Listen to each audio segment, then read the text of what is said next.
What's up? This is Six Leaf Clover of Fire here. Welcome to episode 2 of Going for Gold. Today's episode is going to be focused on the middle game. The way you train middle games is predominantly doing puzzles. The reason why I say that is because the middle game is the most complicated part of the game. Now, I would say the end game's probably the hardest, to be honest, but the middle game is the most complicated. So, yeah, it needs to be trained. I was thinking about getting a speed run today, but I didn't have very good luck when practicing oil skip, so we're just gonna do chess instead. Okay, first things first, daily puzzle. Okay.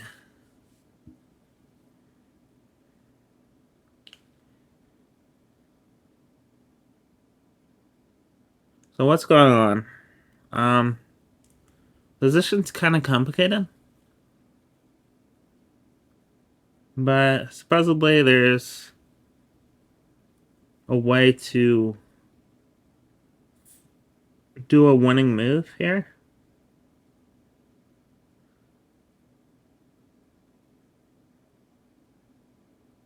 Aha. Yes, very simple actually. Captures. Right? With check. Um doesn't matter whether they move or capture or move this way, that would be worse. We're just gonna win the queen for free, so that's solved. Very easy. In my opinion, that one was. But it was kind of complicated because of this pin here. What was my initial thought? Trying to think what my initial thought was. Oh, if I wasn't pinned, like if that bishop wasn't here, that would be a very interesting move.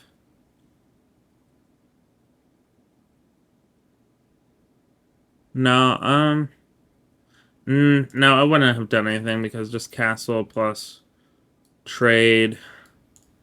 So never mind with that. That was just a no-go anyway. You have to play aggressively here. You have to do this and then win. Zwischencheck. That is the name of this one.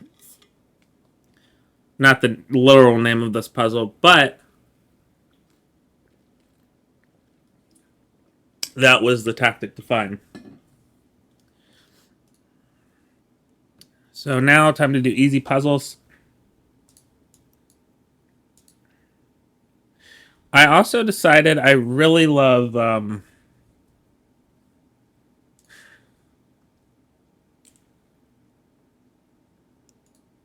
sorry, friend.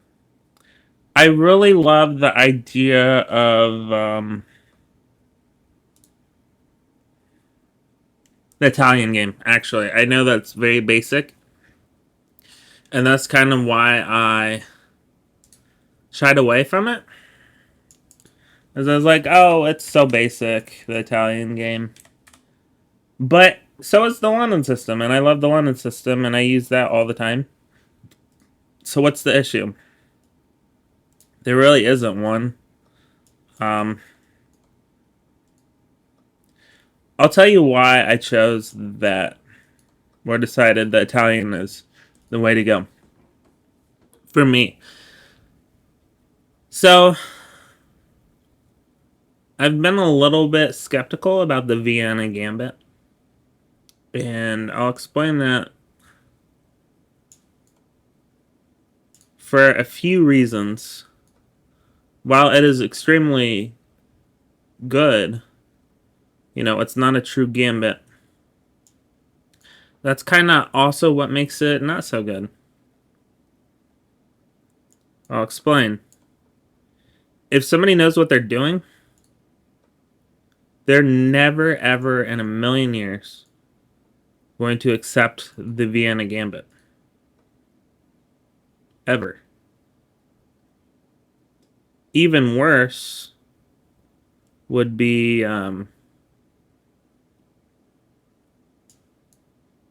doing the whole. Even worse than accepting, though, is what I call the Halloween variation of the Vienna Gambit. It's where you essentially get. Oop, that was nice. Where you essentially get a Halloween Gambit on your opponent without sacking a knight. Again, if your opponent knows what they're doing, you're never gonna see that. And those are really the best that you're gonna see from the Vienna Gambit. Um, with one exception, you also might see the Meitner and Mises Gambit, which is genuinely a terrifying gambit for black. Like that is Meitner Mises is, in my opinion, one of the most complicated and sound gambits. Really, oh, I'm pinned. It's just really, really powerful.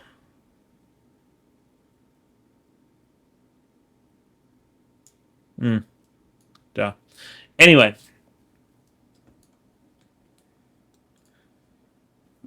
if black knows what they're doing, they're just gonna play the main line. And unfortunately, what the main line is, I do not like.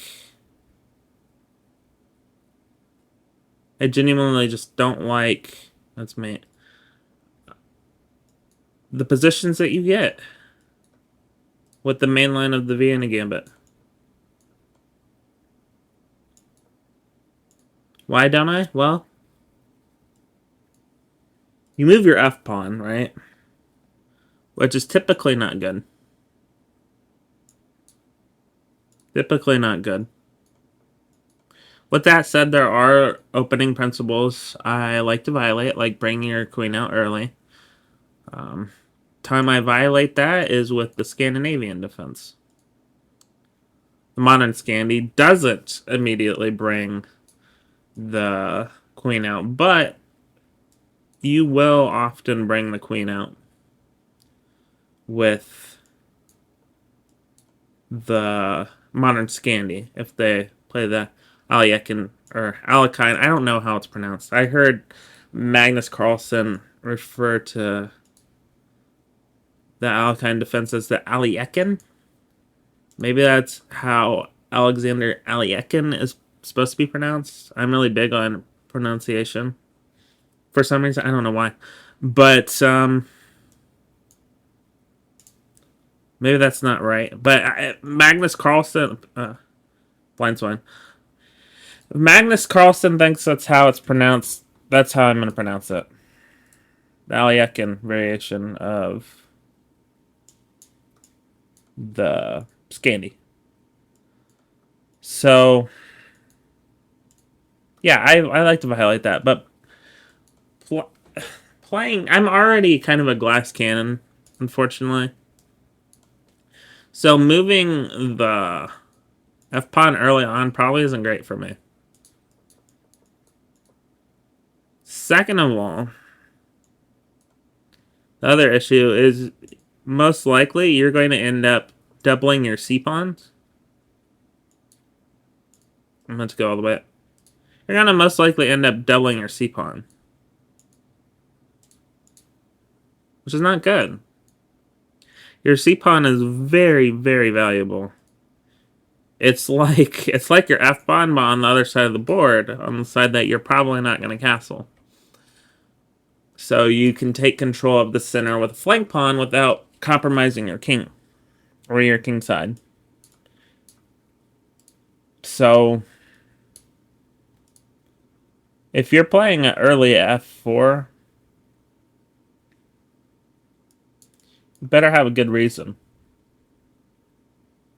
And I think, yes, the Vienna Gambit is a good reason to do it. It's just that everybody's going to know the main line. Just realistically. And even if they don't, okay.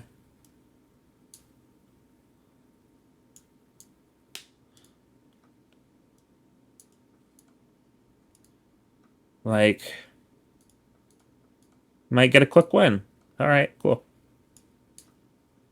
But that's probably not going to make you better at chess. This is me being very blunt. I mean, don't get me wrong. Vienna Gambit truly is a good opening. Very much so is. It's just not for me. For the reasons I mentioned. Now,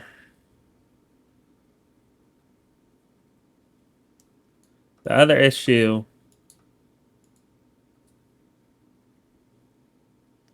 apart from people who know the main line, doubling your F pawn, I mean your C pawns, and moving the F pawn early on, is that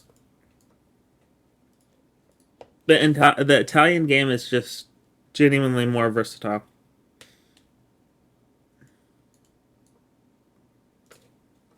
Why? Well,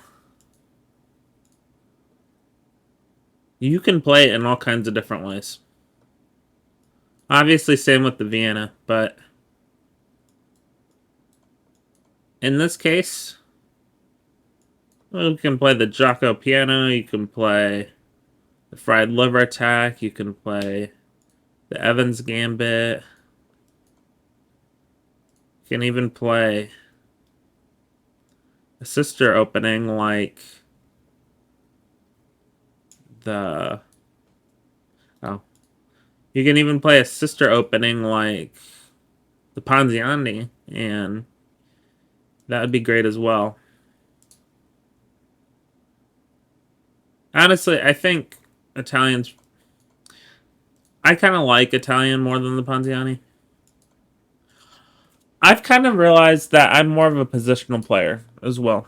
So I really need to hit tactics hard because of my OCD, and I don't like blaming OCD for all of my problems. This is a game, right? So it's really not that deep. My OCD forces me to only like things in chess that are really sound. Or at least if they're not like maybe it can be slightly unsound, right? Like for example, the Budapest game I think is really cool. But it's unsound because it's completely refuted. The Evans Gambit, I don't think is completely refuted. Yes, people know how to play it because it's such a terrifying opening. But even so, it's still a good choice.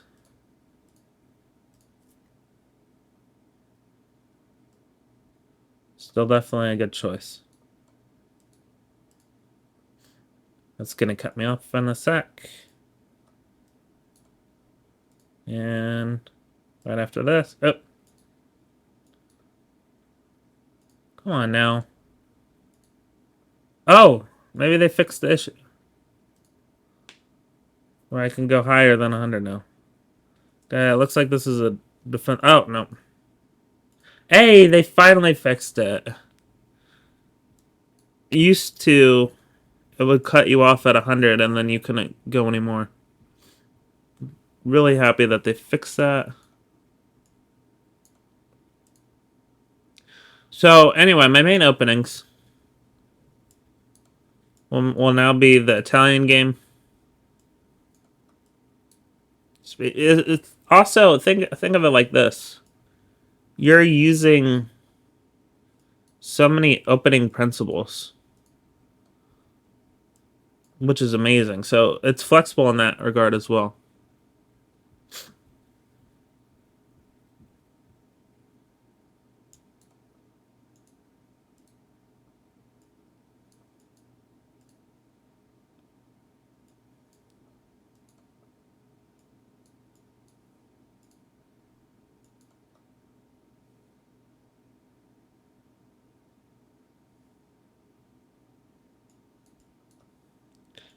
So, And take what I'm saying with a grain of salt. I'm not a good chess player by any means.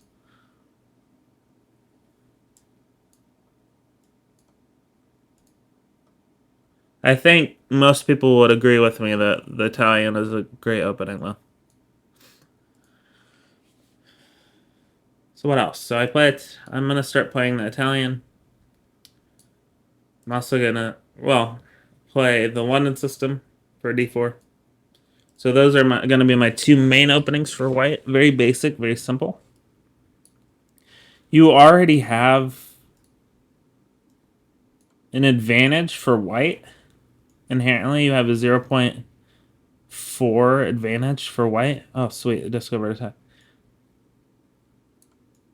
Which,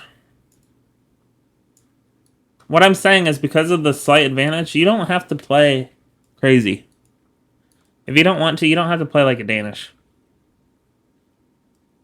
You're already winning. Like, chess probably won't ever be solved. Or if it does get solved, we're really, really far away from that.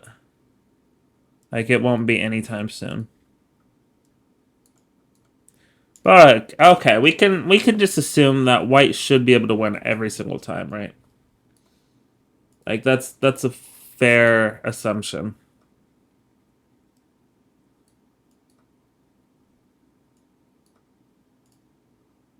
So you don't have to play crazy. Just play solid, just play sound. That's my philosophy for playing as white. Now, as black, things are a little different.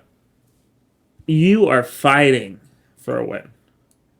You're fighting for a win, you're fighting for a draw. You're fighting to not lose because you're always going to be a little bit behind. What's going on here?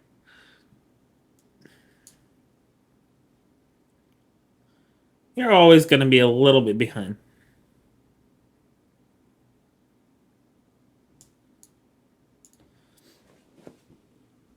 That's why I like the modern Scandi. Because you're playing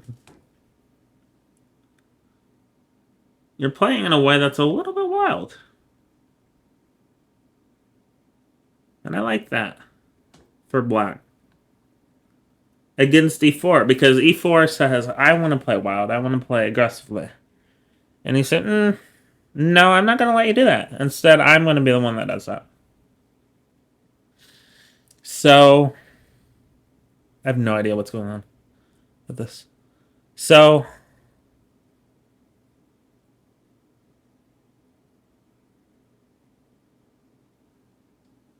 you can play wild as black. Now, if I go up against d4, that says I want to play positionally.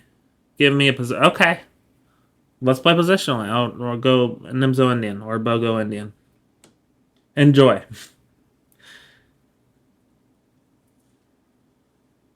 So I only really play wild against e4.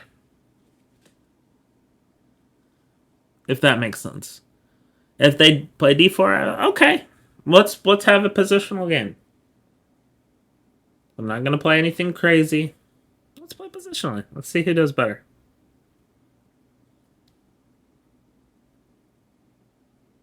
I genuinely have no idea. This is what, a 500 rated puzzle? Okay, but they just... Does that one material?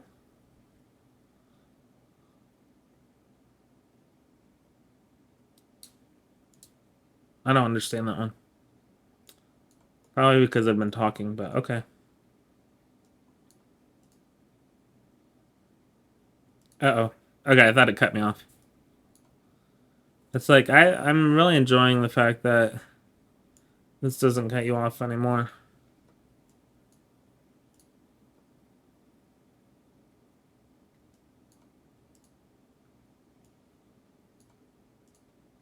I work tomorrow. I don't want to work tomorrow.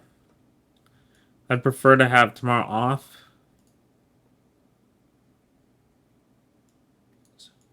Like I said, I was trying to trade, but I reached out to 3 people and nobody either wanted to or could trade. So that's that. All good.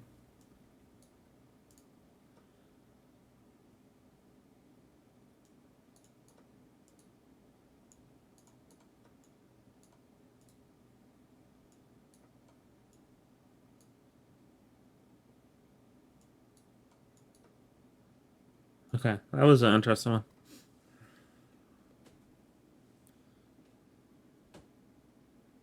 Okay, so we lost both our rooks. We still win.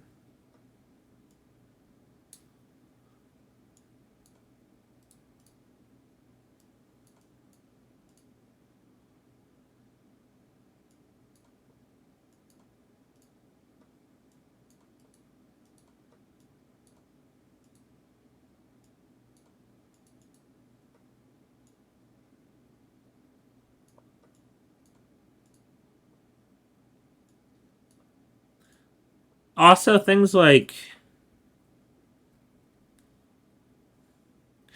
it's kind of weird.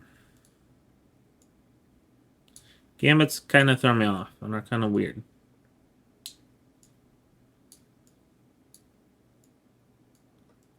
Things like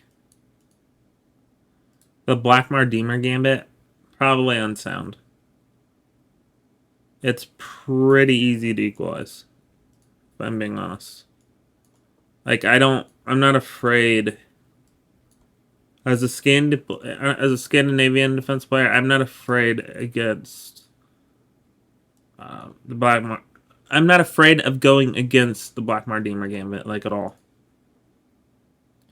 Like I know kind of the basic way to stop it, to throw it up. Von Popio Gambit, that's gonna be harder. Also, if they're playing, if as somebody playing against the Scandi, they just don't want to play against the Scandi. They'll often just bluff and be like, okay, we'll play a Blackmar Deemer Gambit, but they won't know really what they're doing with the Blackmar Deemer Gambit. If that makes sense. I know that sounds bad. That's just kind of been my experience at a lower level. Just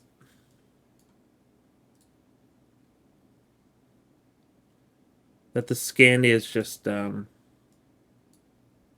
people just don't want to play against it, and they'll bluff and they'll play a Blackmar Deemer Gambit, but they won't know what they're doing. No judgment.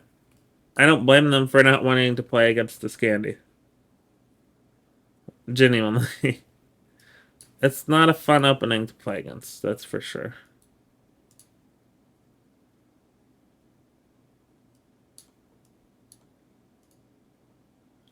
Which is why I started playing it. It's like, okay, there must be something here. Well, there's something I don't know. So then I started playing it, and I'm like, okay, I get it. I understand why people play it and like it.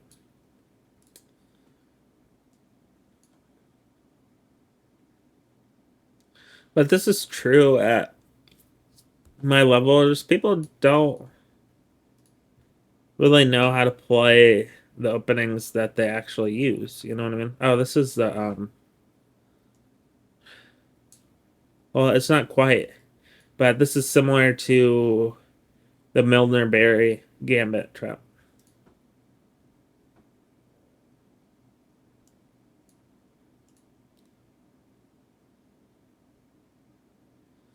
I feel like a lot of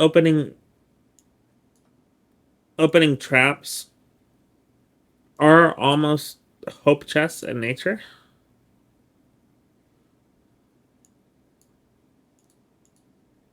What I mean is things like the Halasar trap out of the Rider Gambit. We were just talking about Blackmar Deemer Gambit. Okay. Rider Gambit is an even worse version of the Black Mardemer game, but it has the Halasar trap for a quick win. But you know what? You're just kind of hoping that Black's gonna fall for it. A couple things might happen. You might get a quick win. You might lose. Oh, that's easy. You might lose because they might know the trap, or they might just intuitively figure it out.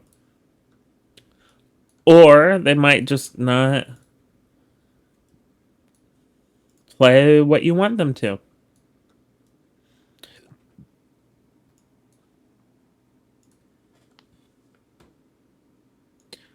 So then it's like, okay, well, it kind of sucks.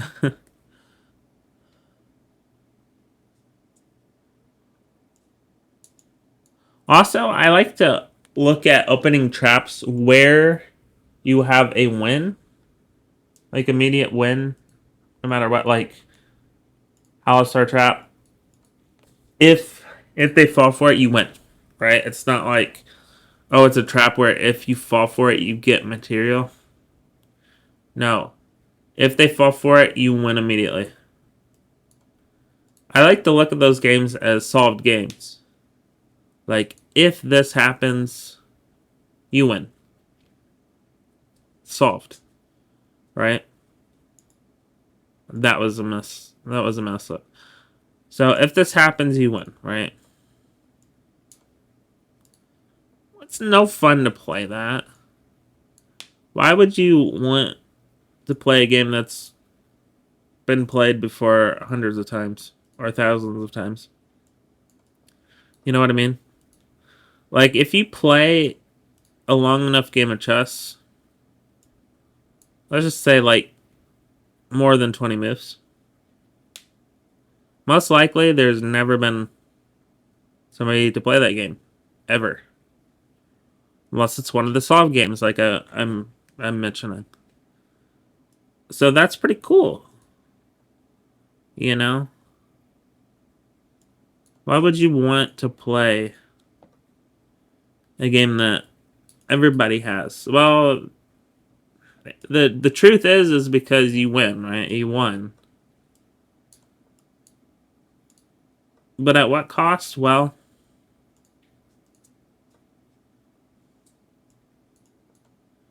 the cost of that win is that you're not really learning anything, are you?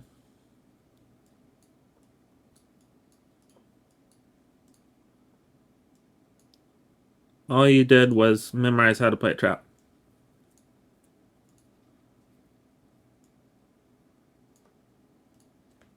And I'm genuinely not trying to be critical. I'm not trying to yuck people's yum. Because I think opening traps are important. I think the best opening traps are the ones that if they don't fall for, you're still perfectly fine. It's little subtleties, little things where you get like a nice advantage because there's a fork that they missed. Things like that where okay, now you're gonna just probably win as long as you play well. Those are opening traps that are worth learning, I think. If you play an opening, like if there's an opening you really love playing, learn practical traps for that opening. There's no reason why you shouldn't. But don't just memorize like the fishing pole trap and hope that you get it during a game. Like yes, learn and memorize the fishing pole trap. Just because knowing ideas can be helpful. Like you might say, okay, this is not the Rui Lopez. Wow, this is me. This is not the Rui Lopez. But I can play something that would be akin to a fishing pole. Do that. that can come up, you know? Or, hey, this is similar to the Halisar trap. Do it. Another popular example for like opening trap, and this might not happen in the opening, but the Noah's Ark trap.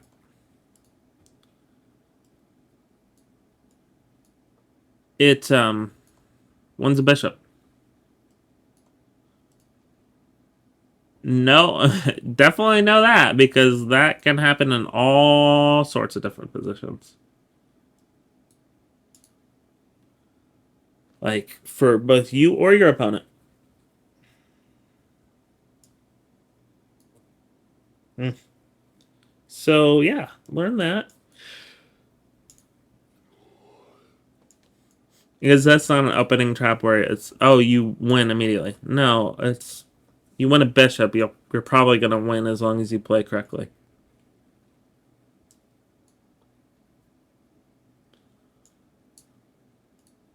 I'm probably rambling.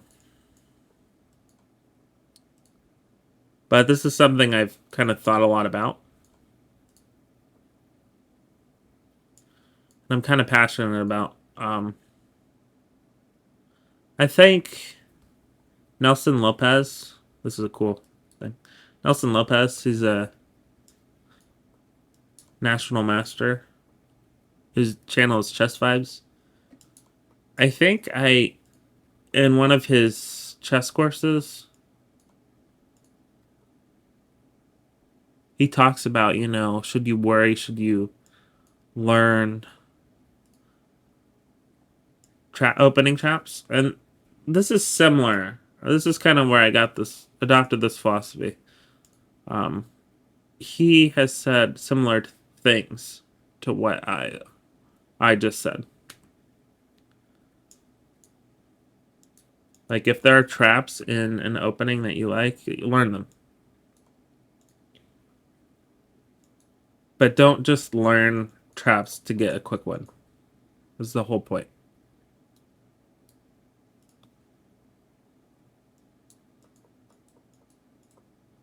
Okay, so let's talk about Sponge a little bit. um, yeah, so I was gonna maybe get a run today.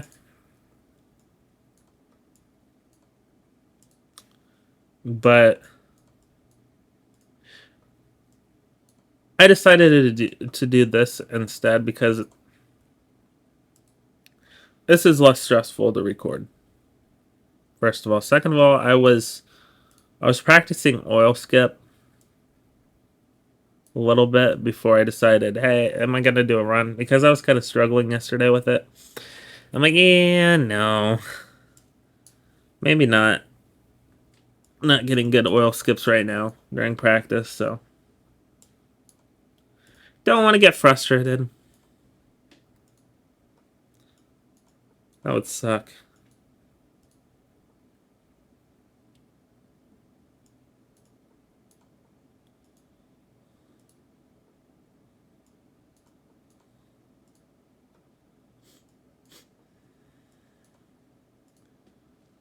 My wife's on summer vacation, but not really. She has meetings all week, which sucks.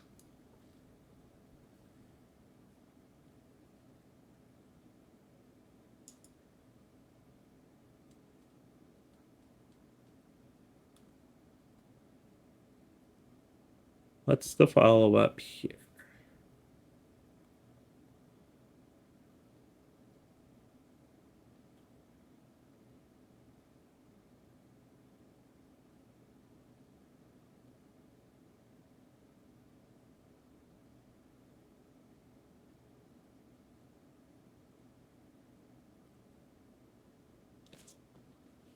Hmm.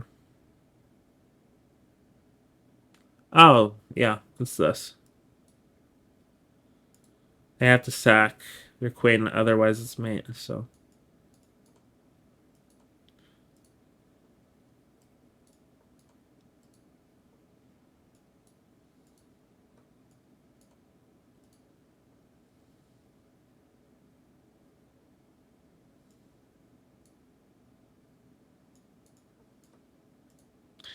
skewer.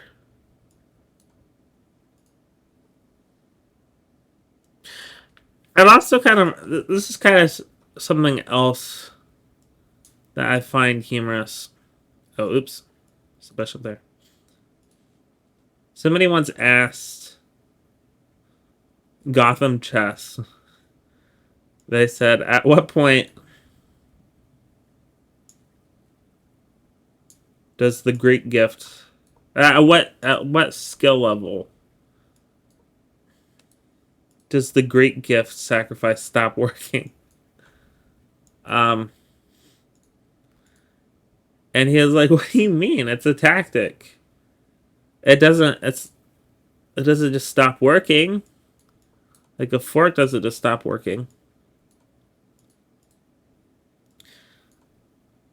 What the commenter was getting at, and Gotham, I think, just misunderstood or was just trying to be funny. Was that was hanging? Was that basically when do people stop falling for the great gift? Like when do people really keep so much of an eye on the great gift that like you'll just never be able to play it? You know what I mean? Truthfully, probably never. Like, sure, GMs fall for the great gift sometimes. Maybe not in the way that leads to mate, but leads to an advantage for that person. You see what I mean?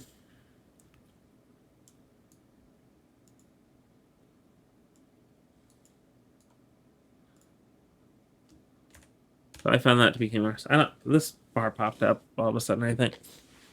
So I thought that was a funny comment.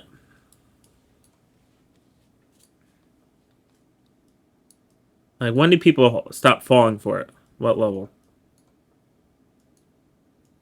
Well, truthfully, it's a tactic that if it if the conditions are met, you're good.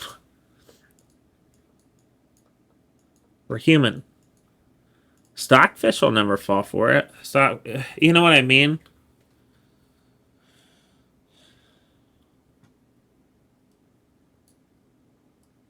But humans are not stockfish. Humans are human.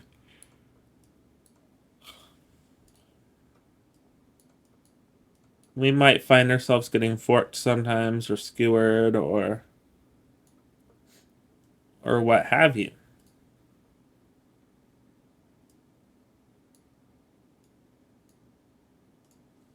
Stockfish doesn't have such problem. Stockfish is a god. It's a deity.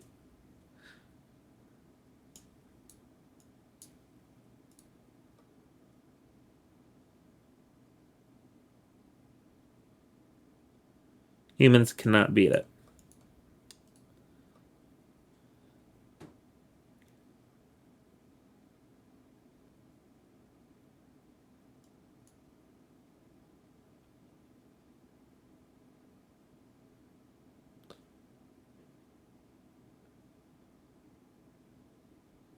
Oh, because there's a bishop here. Never mind. So you go this way. And just grab a queen. Okay. I was trying to look for a mate. Sweet. Is that Morphe mate idea? Or opera... Yeah, Morphe mate idea.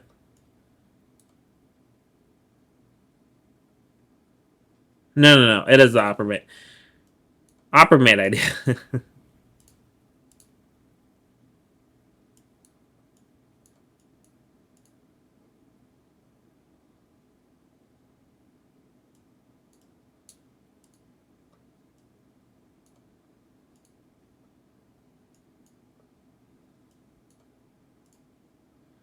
Now, I'm going to get a little bit nitpicky here.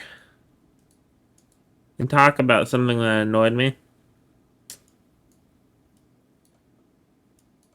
There was somebody that I was talking to about chess. And they were explaining to me about how Here, 90% looks better. About how every single move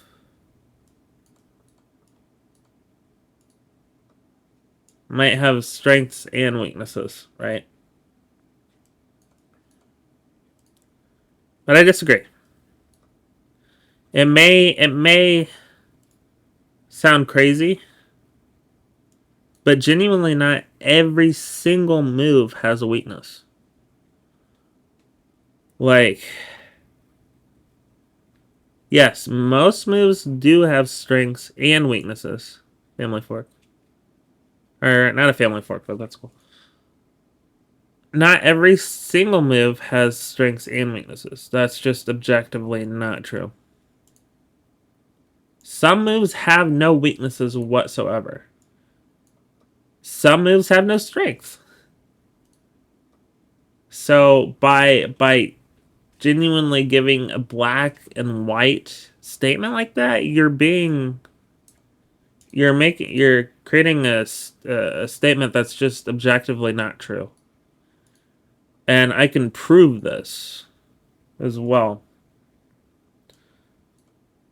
For example, a mate in one has no weakness. What's the weakness of mating somebody in one move? There is none. Objectively, there's no weakness. Using this logic, you can stretch that to be longer. You could say a mate in two has no weaknesses. Both those moves that lead to mate have zero weaknesses whatsoever. Because there is no weakness in winning. Unless you want to lose, but then we're just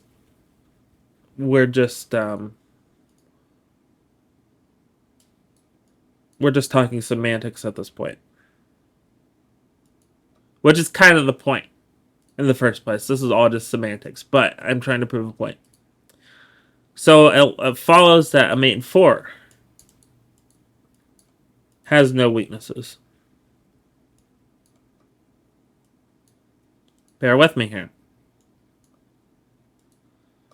There have been solved games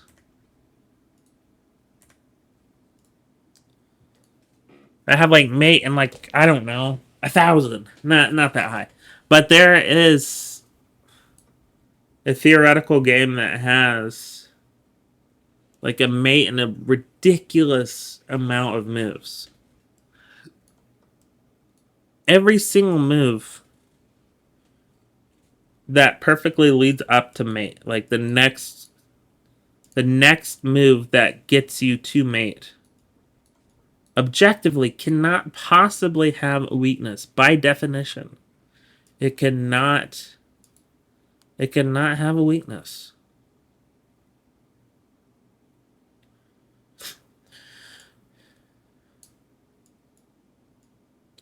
So there's your proof that genuinely not all moves have strengths or weaknesses, because you can also be on the flip side of that.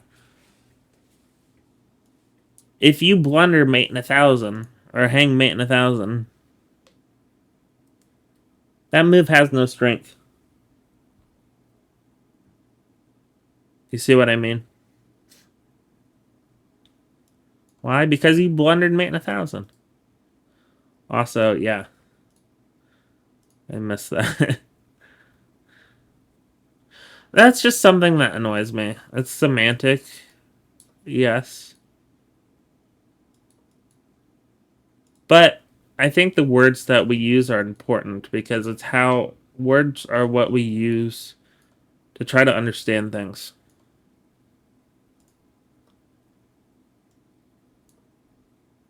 Now, playing f4 or f5 in a position,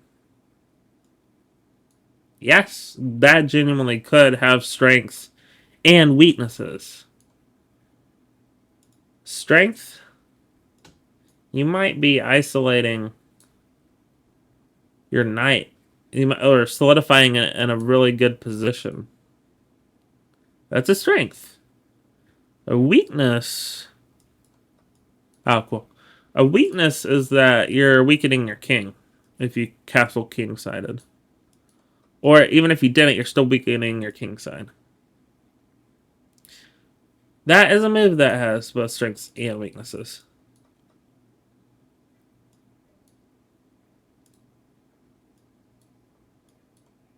Just be careful with your words and what you're trying to convey, because it might not objectively be true.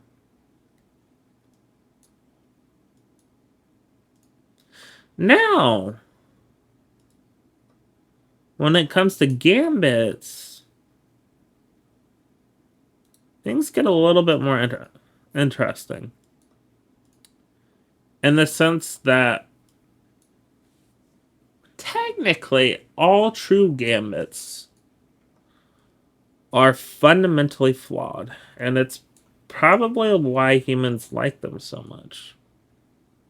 Now this is getting really deep, but what I mean is, stockfish does not like gambits. Why? Well, you're giving up a pawn most of the time. Probably not a piece, but a pawn. Also, my face is a lot smaller in the corner. I decided this is a better size for my face. So now, anyway, stockfish reasons that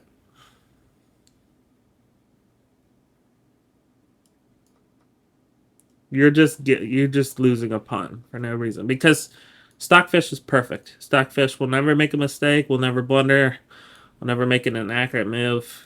I don't think.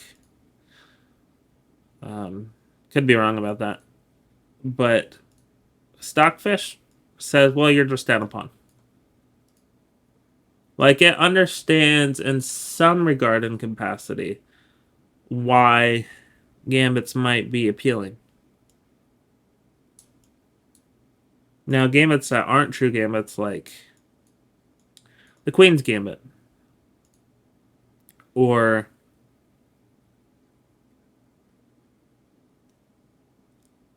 the Vienna Gambit, yeah, it just won't accept those gambits because it realizes that that's just bad. Objectively bad for black. There is an exception. Alpha Zero,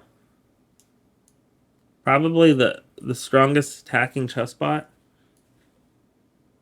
will play the Evans Gambit, which is insane.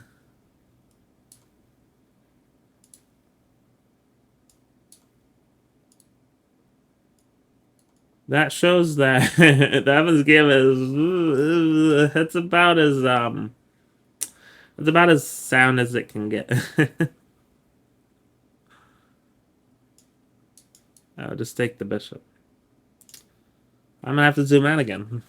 I didn't realize the reason I was having to zoom out was because of how many puzzles I've been doing. I know, I've been rambling. But what else am I going to talk about? Other than chess, you know?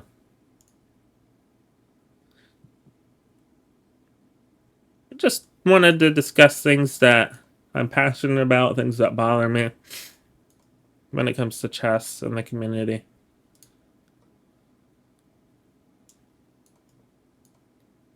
I think it's important we have these discussions.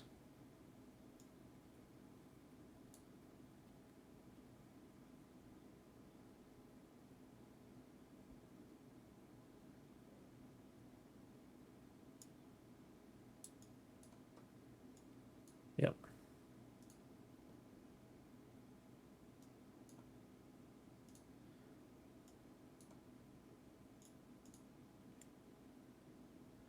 Anyway,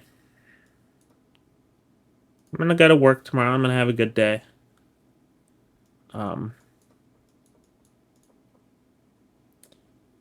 And that will be that. Where's the fork? There has to be a fork. Oh, not needed. Yeah.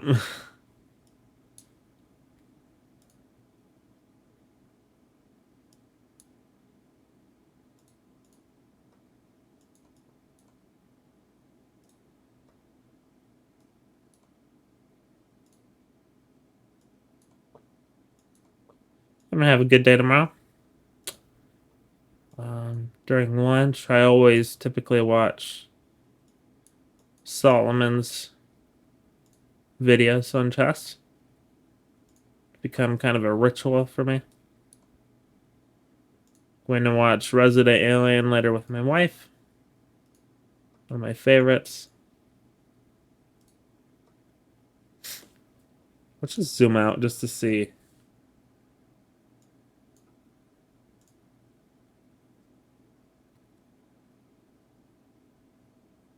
It's a crazy amount of puzzles I've been doing. Oop. Mouse slip. I'm almost tempted to go to 1,000. That would truly be obsessive and crazy.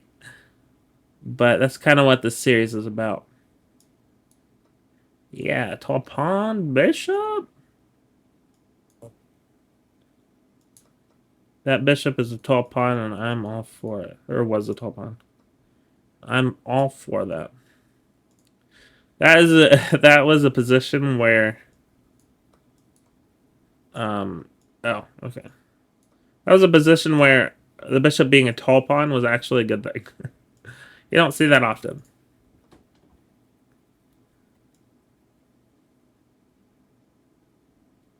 Not often at all. Oh, duh.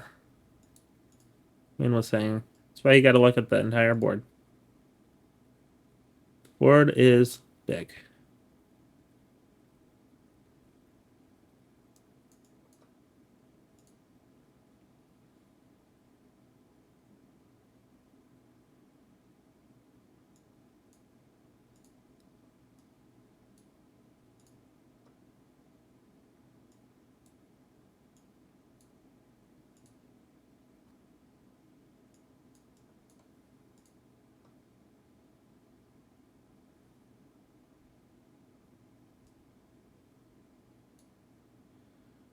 Yep. That is like a swallow or dovetail mate. Not a swallowtail. Smother mate.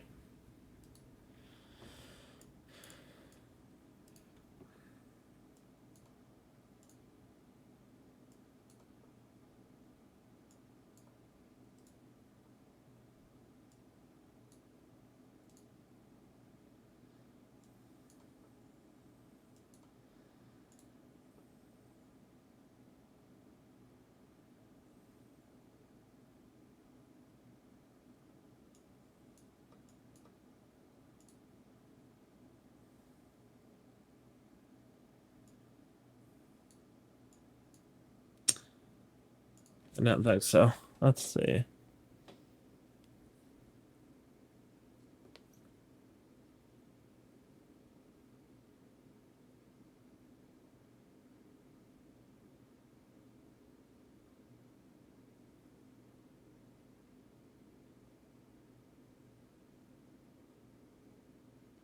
Halsey just texted me. I better go.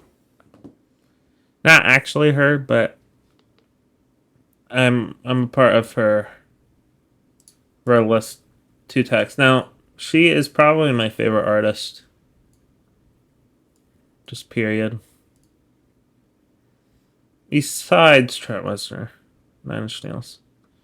But she's releasing her first song off of her new album tomorrow.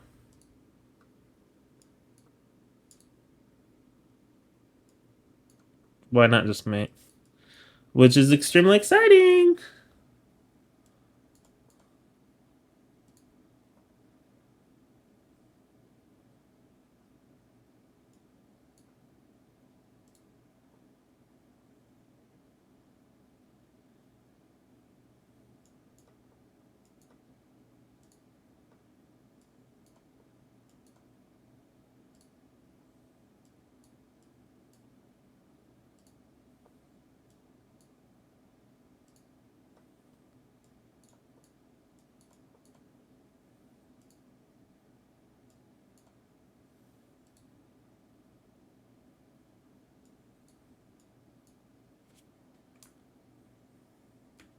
I have to zoom out more and more.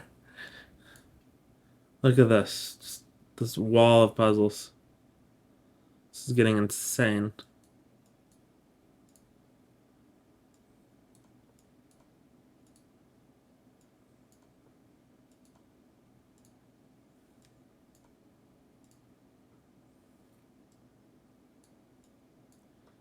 We just had a puzzle like that. Isn't that weird? That was genuinely very similar to the daily puzzle.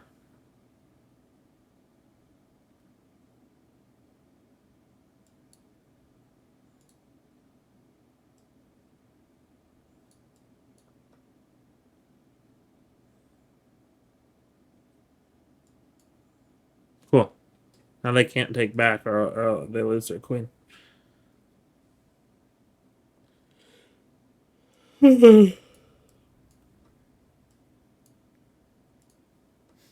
Almost 500.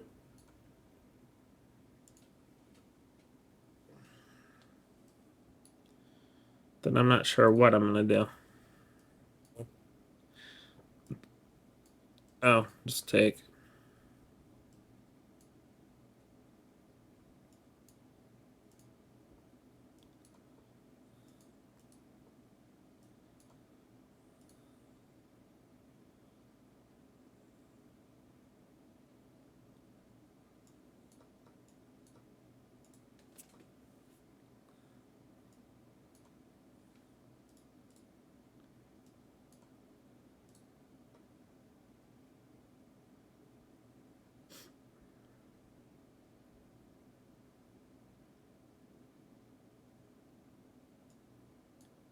Cool tactic there. Come on, 500. Come on, 500.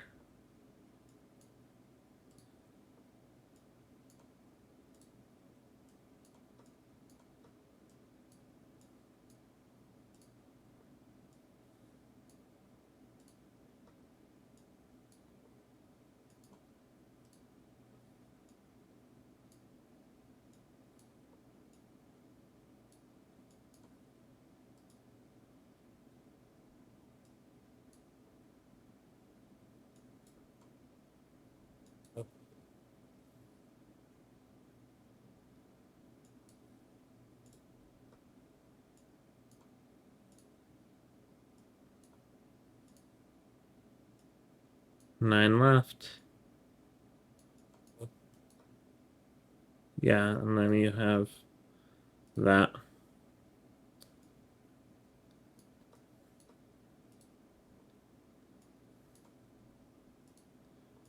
I'm jumping the gun. 6 left. 5 left.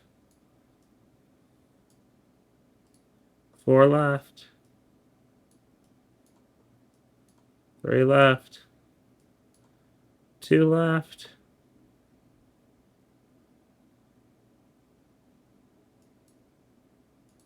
One more. Complete. Oh boy. Is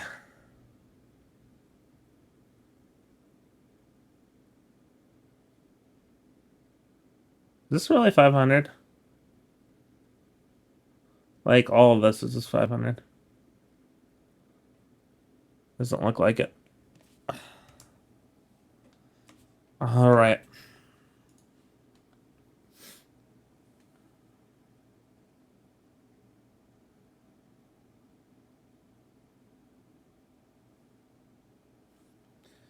Might do Puzzle Rush now. Specifically survival.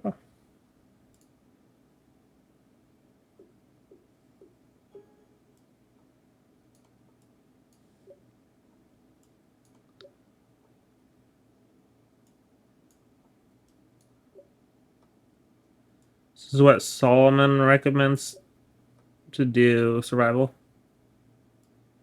Just try to get this as high as you can get.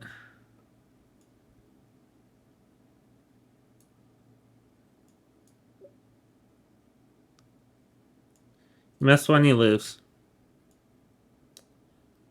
Pretty sure that's how that works.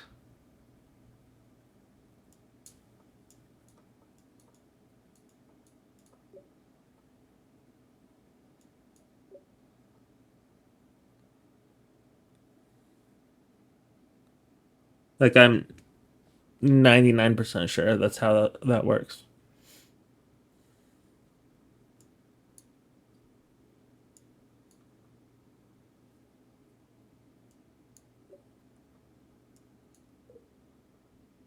Oh, never mind. I guess you get three. Three chances.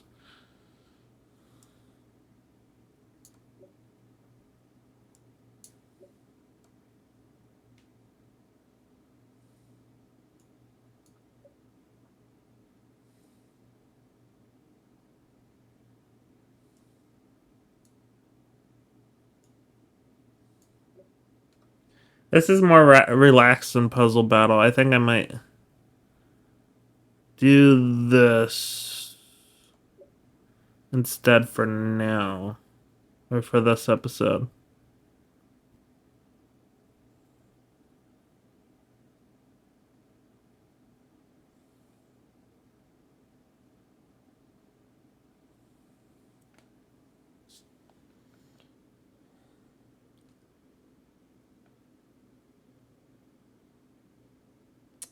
I don't know. Oh, I do know. Watch this. Clarence.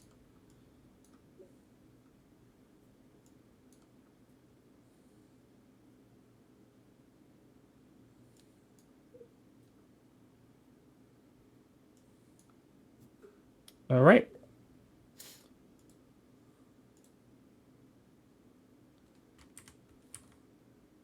Oh. Oh, because the queen's defending. Okay.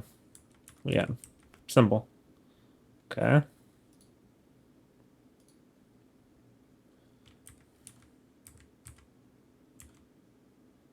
Uh.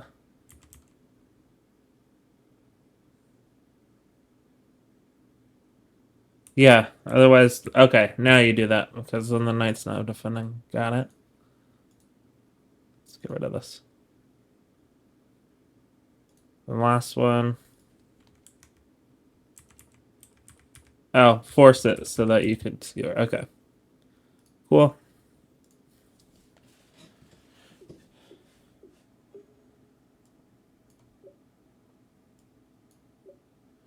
Yeah, because we're not worried about time here.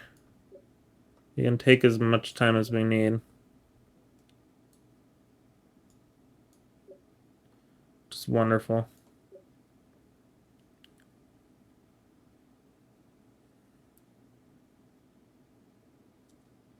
Where's the fork? I don't see one.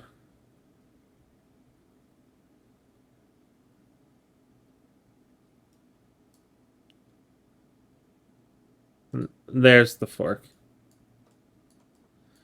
Yeah, I knew there was a fork somewhere. I just wasn't sure where.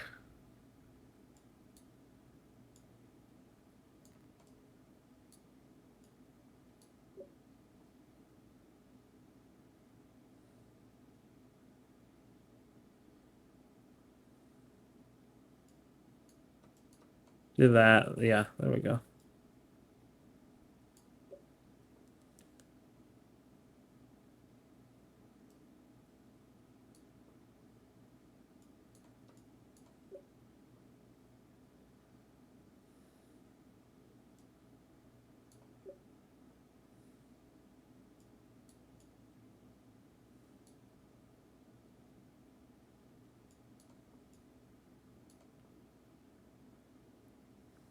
Skewer.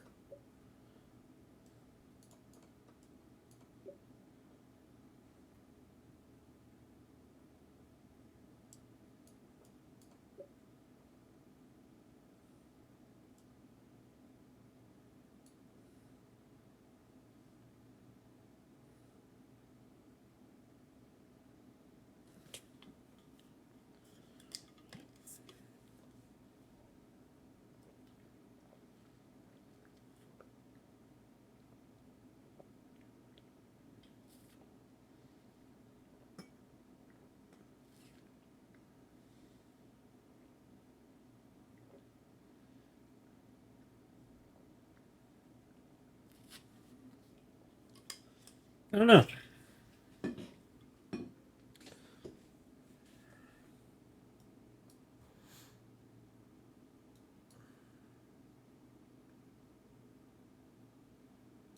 Got it.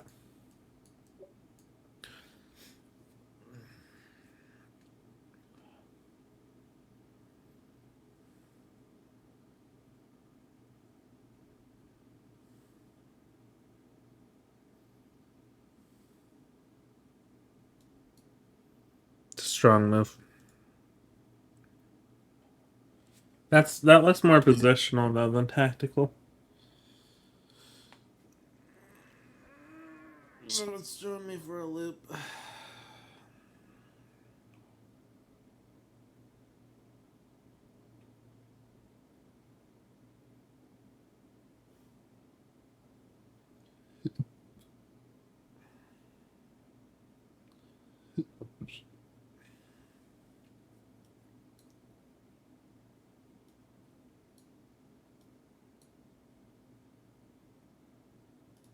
I think we just jump in immediately. Yeah.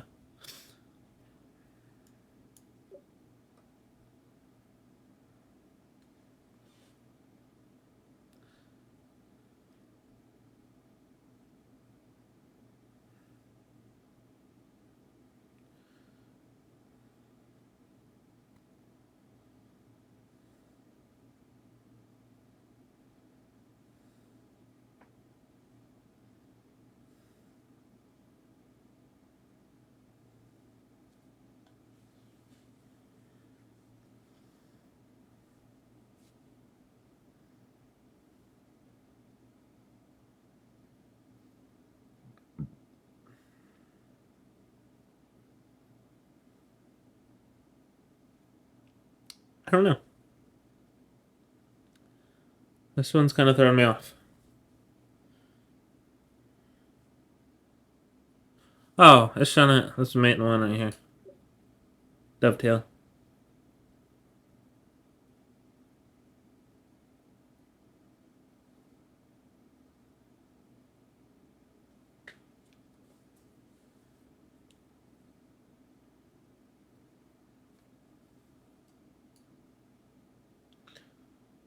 And then can never catch. That was outside of the square.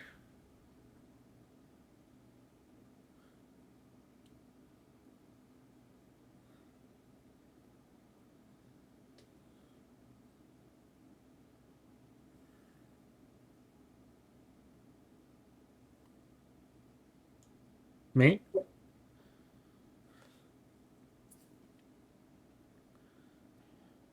Mate.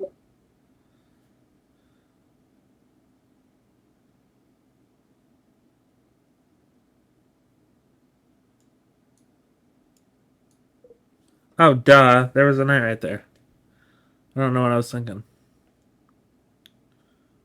Okay.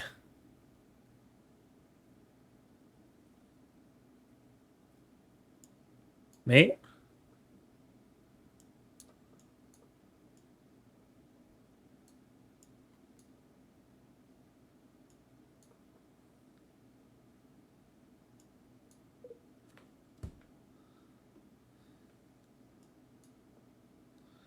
To be fair, it looked like it worked.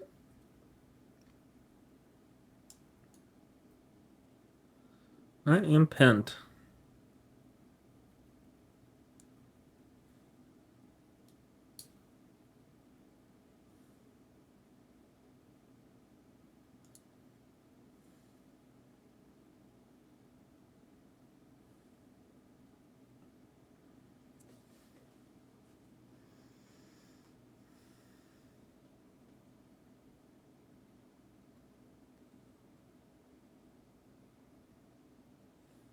I think it's this. It was not that, indeed.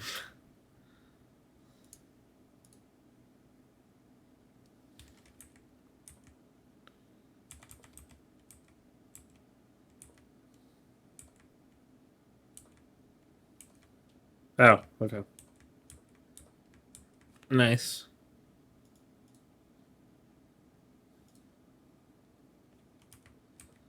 Okay, this one was annoying. Oh, was I supposed to push again? Yeah. But I feel like there were lots of ways to win that one.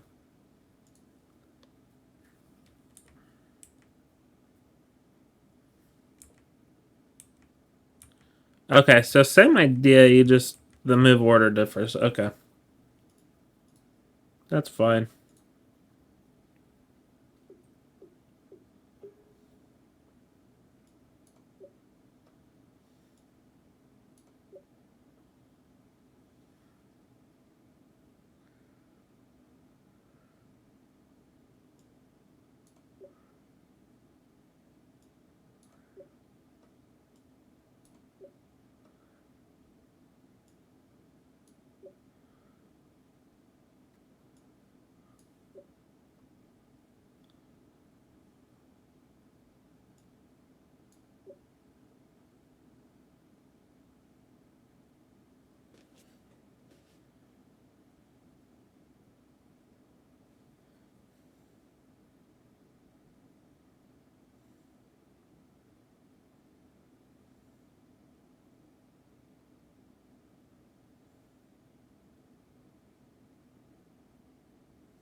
Hmm.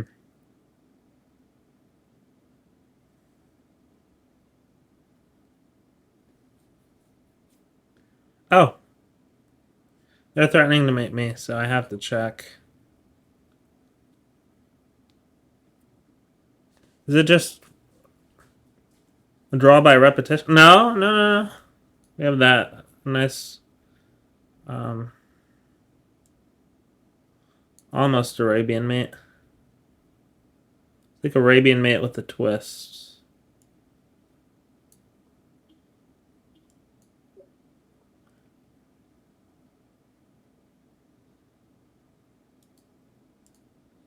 Like that move. But it seems a little too slow for a puzzle. At the same time, there's nothing that can be done.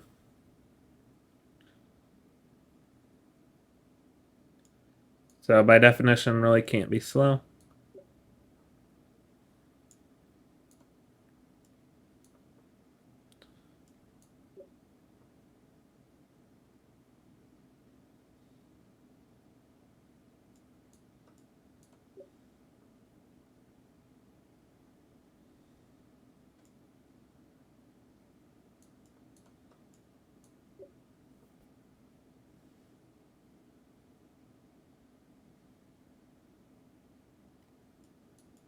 It's just winning.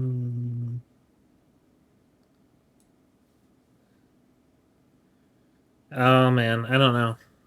You trade here?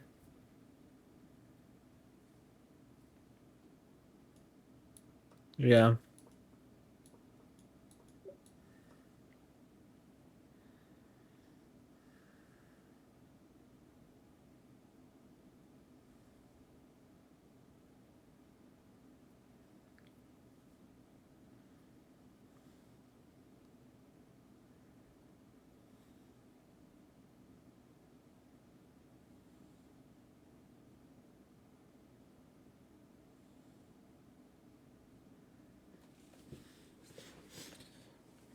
Um.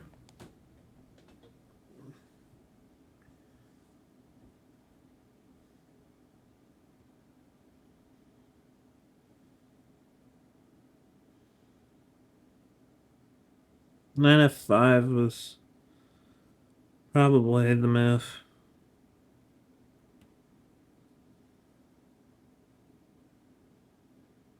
Yeah, 9F5. Rook takes C7. Oh, never mind. Don't realize I could go there. It's fine. This is still correct.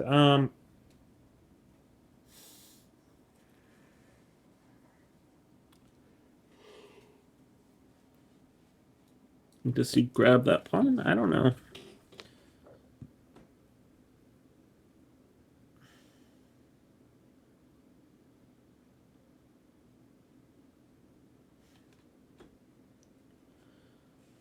Do you grab that pawn? I don't know.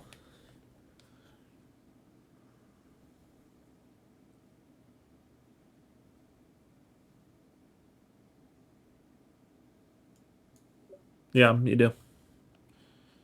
That was my instinct, and you just have to trust your instinct sometimes.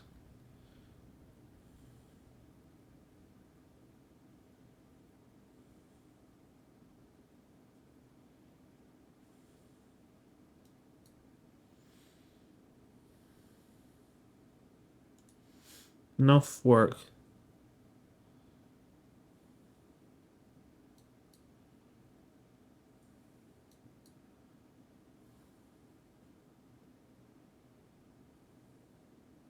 Then you grab it.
This is bizarre.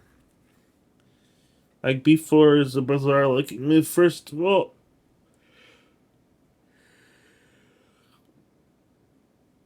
I think the point is once you play D5.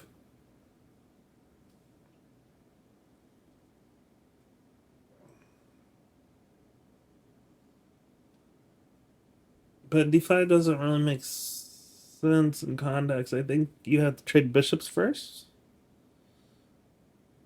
Oh yes. Bishops trade bishops and play D5. Nope. Okay.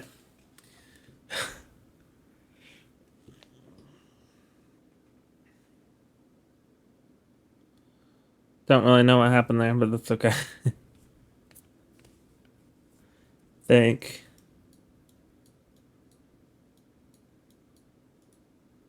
That right?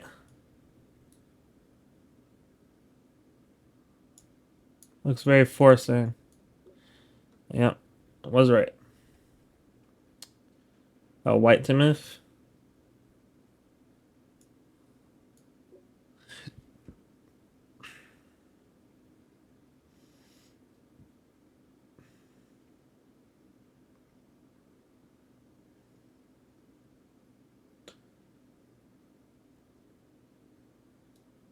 Maybe that?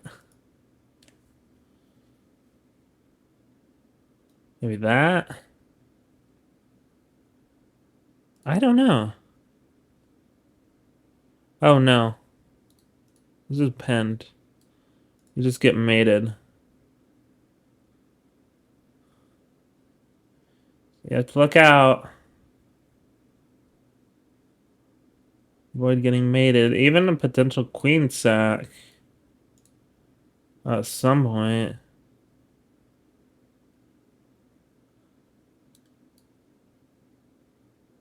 That. Oh, that's. What can they do?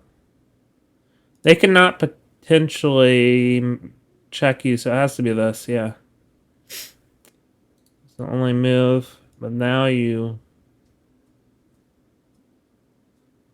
play this evil move, and then you win. That was a cool puzzle. I like that one a lot. White to move.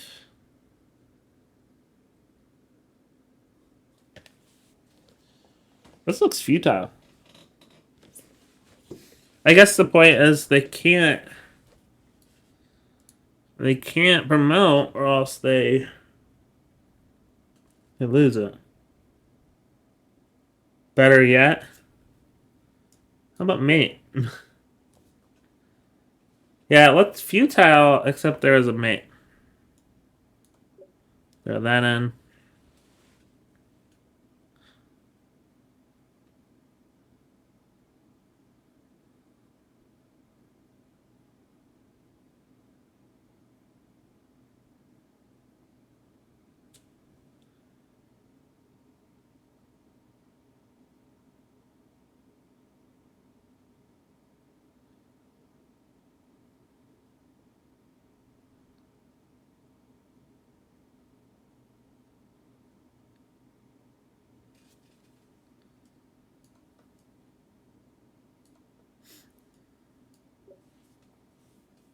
Sometimes it takes a second to see what the idea is. Obviously.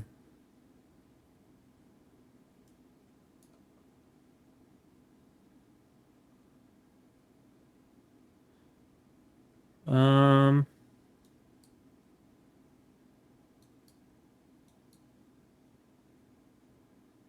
Yeah, that's me.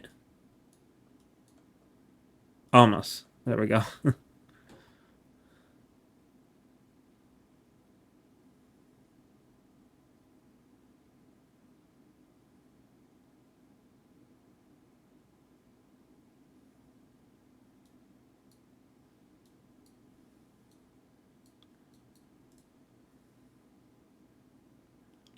Hmm.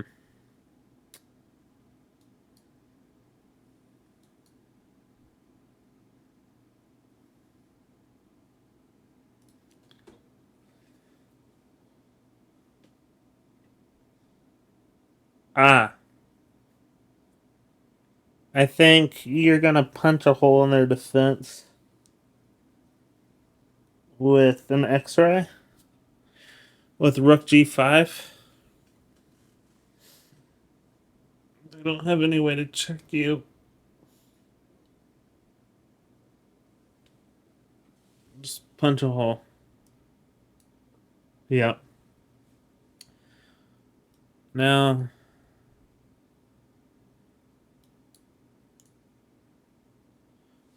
this bishop probably has something important to do, but I don't know what. Oh, but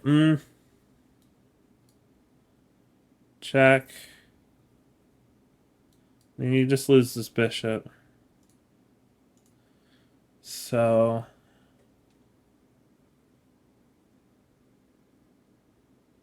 I see.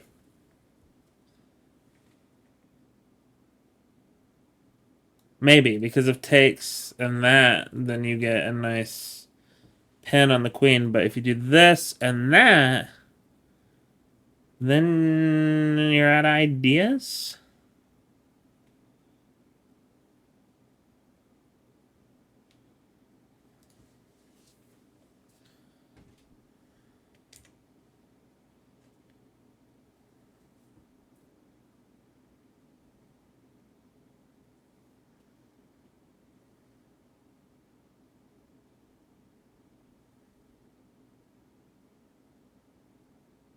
Yeah, if captures with the queen, you're out of ideas. So, oh, maybe you just harass the queen again. That's it. Yeah. Keep it simple. Just keep harassing the queen. See here, here.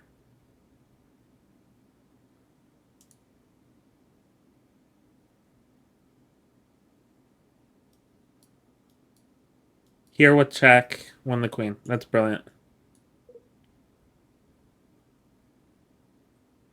Never mind, it's not brilliant. It's blunder. I don't know why.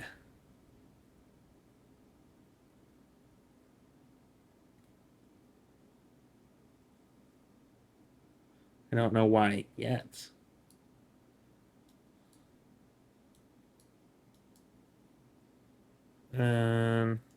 Wait.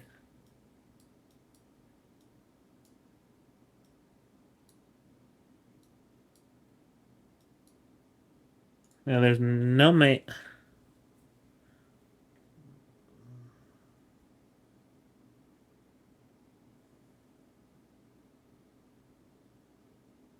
Does not look right though.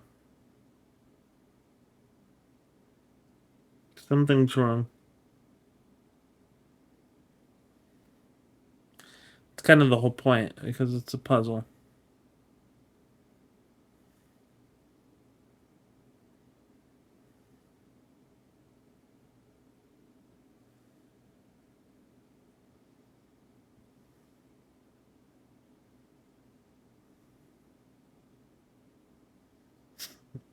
Mm,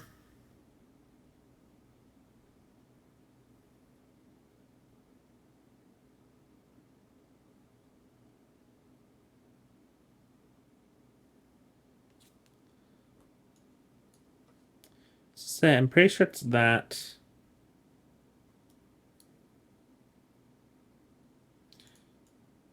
It's just a fork tactic. Okay. I was making it more complicated than it needed to be. It's a free pawn?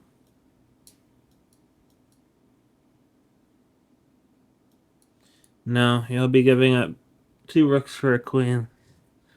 And a pawn. Probably not the best. Let's say that's actually worse.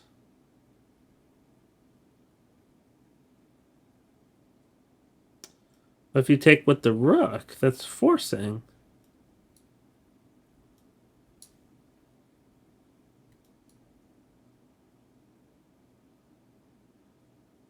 Oh, they can't do that. So, yeah. Now discovered check and won the queen. Yeah.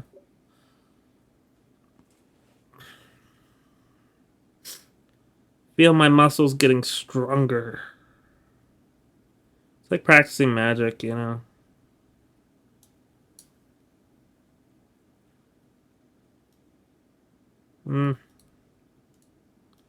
Let's put check.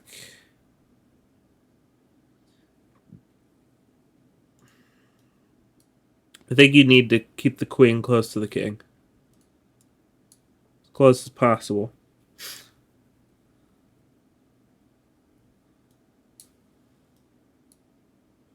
Move. You do this. It's the okay. I should have calculated. I was like, wait a second.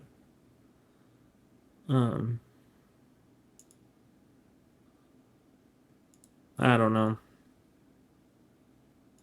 Start back here with this one. I don't remember what I did play. Okay. Yeah, I was gonna say you're giving up a pawn. Oh, so that you could capture the bishop.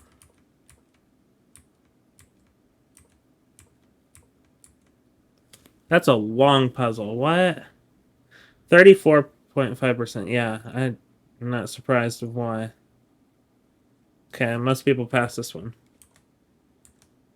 Oh. Oh, I played like e6. Or no. I thought it was Queen h8 for some reason, giving up the knight, and then I thought it was with check.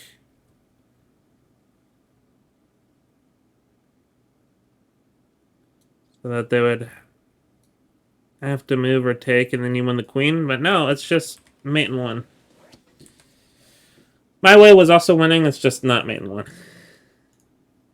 Let's see, what was this? Yep. That's a mate. That is a mate. Should have gotten that.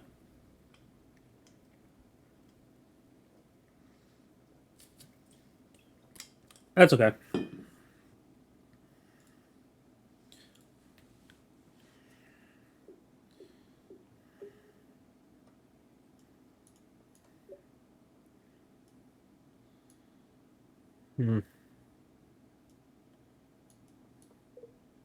Okay, that's ridiculous. I thought it was gonna...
Oh, and then you bring your bishop.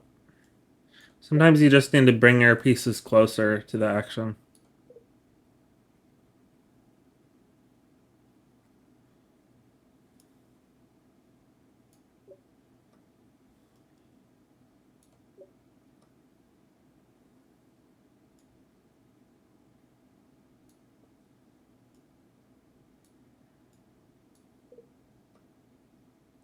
It's going to end quickly.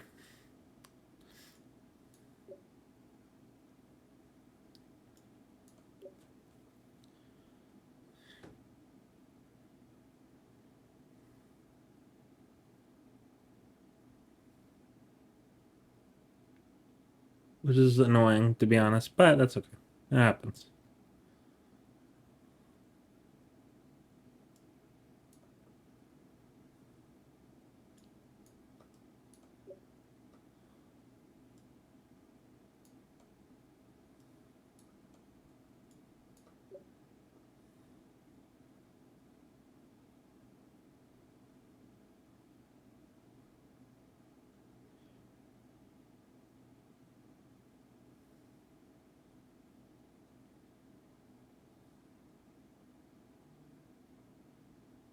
My grandpa-in-law was calling. 1 second. Okay, sorry about that. I want to double check, make sure it's still recording. We're good. Okay. It's a nice breather.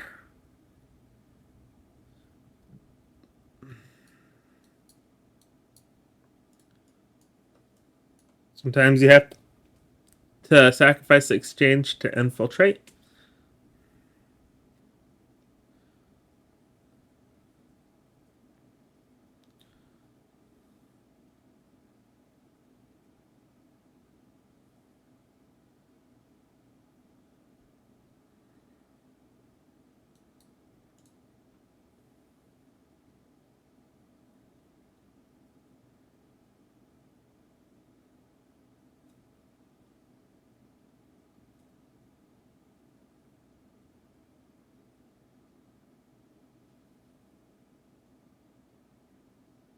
Hmm.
I don't know. Wow, that is correct. Okay. Bishop. That's why.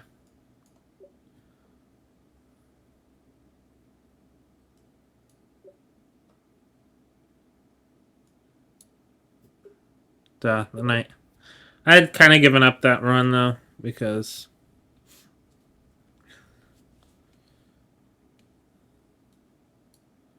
I don't know why that's not right. Go the other way and just win. Oh, because the queen takes. Okay.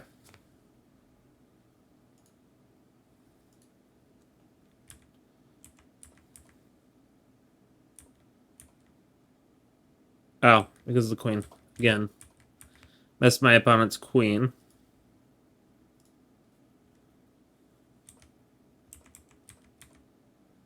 Just go long and win. Okay.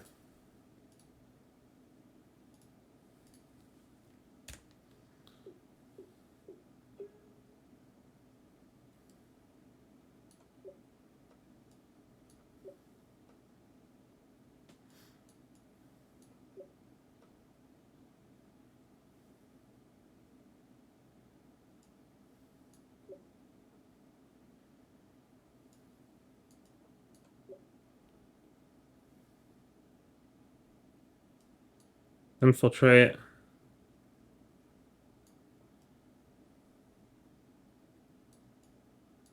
Win.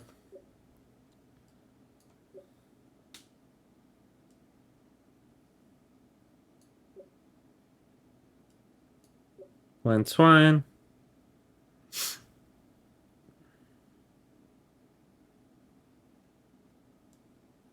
Distract the king and queen.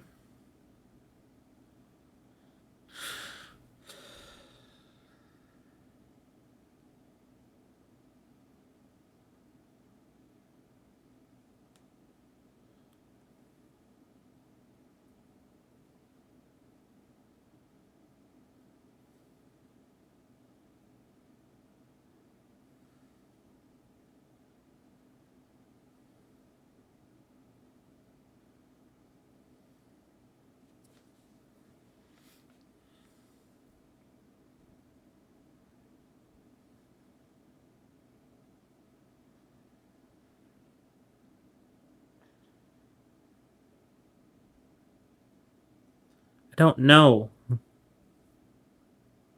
don't know. Oh, yes, I do.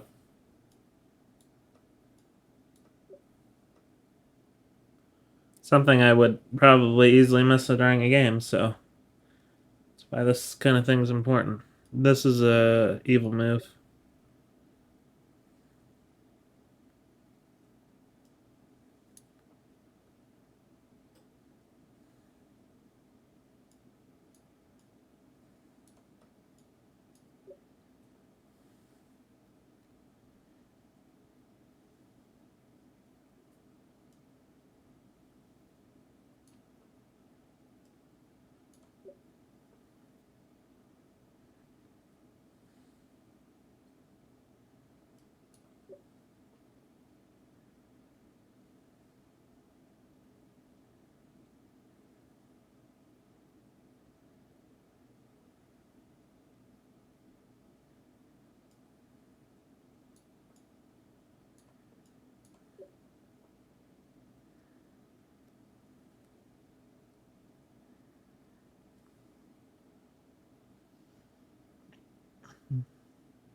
Queen.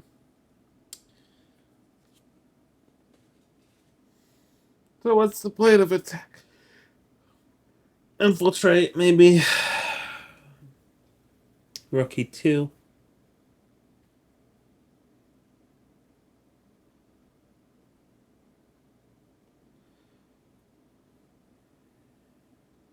I don't know. Rookie 2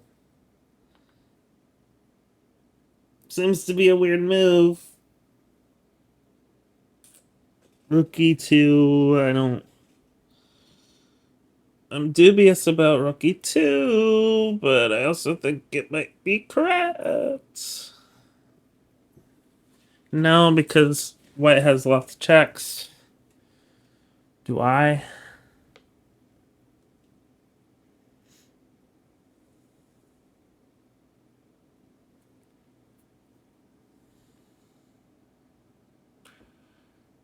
Does not appear that I have lots of checks. It's the only check I have. So, therefore, Rookie 2. Yeah. I didn't think that was right, y'all.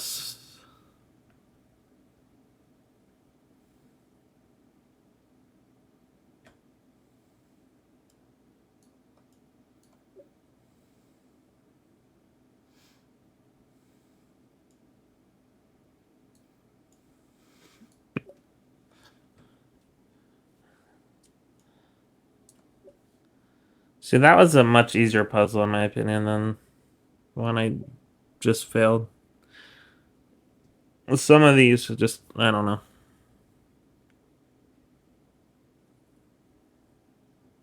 Some of these feel like they're a lot more difficult than others. Even though it's supposed to progressively get harder. But, I mean, that's kind of the whole point. You're probably not going to miss the last three in a row. Maybe you will. I don't know.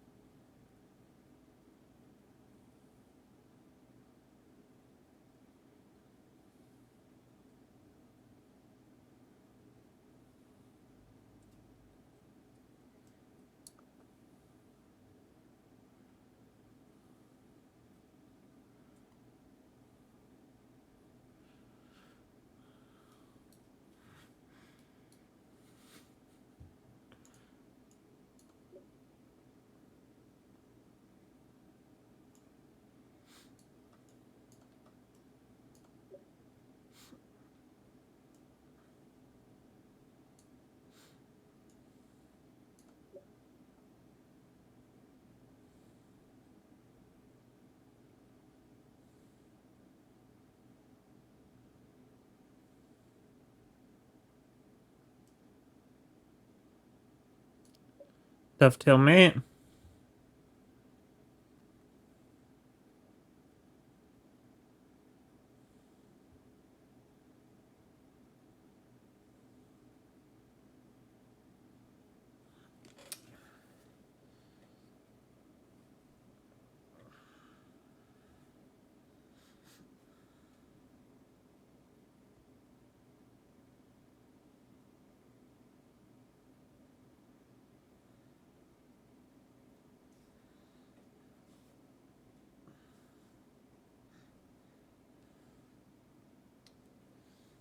Hmm.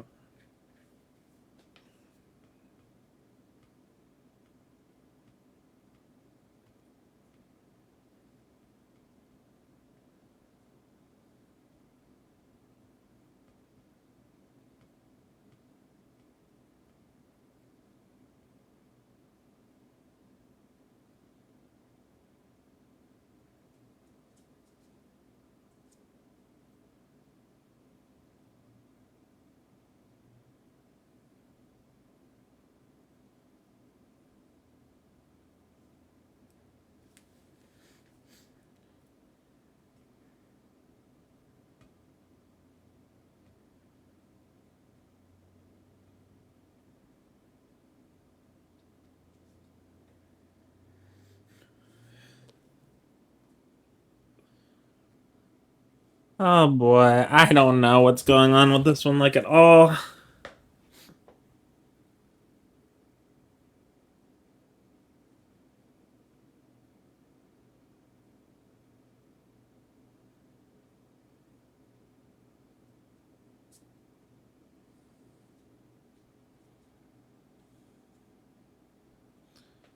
Maybe just recapture.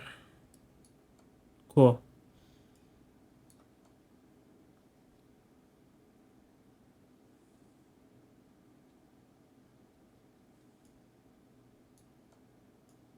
Cool. That was a defensive puzzle, which I'm not as good with, which is why I'm especially happy that I just completed it. So, it just takes patience, you know. Okay, whatever, man.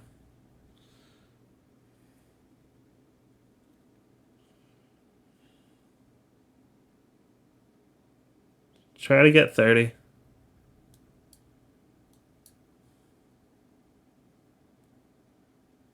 I do think it's this, yeah.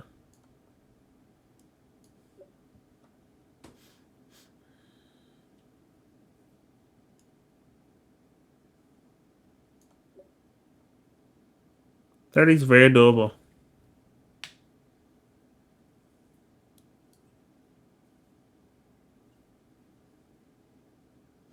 Guinea pigs are going wild. What am I missing? I don't think this is right. Got less.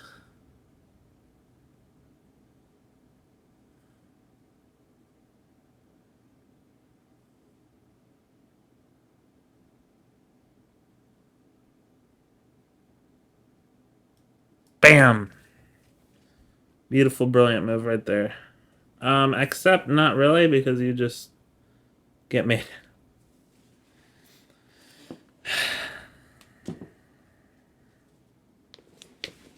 That would be such a good move, though. If you didn't immediately get mated. So where is the actual good move? There it is. There was 30. Let's keep going. Obviously.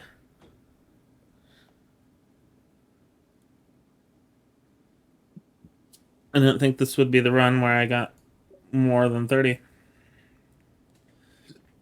But this is probably where it ends, actually.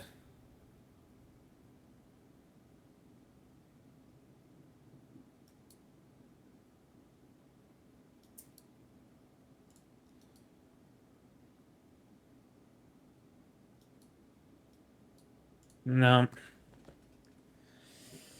This one's going to give me a headache. You can already tell.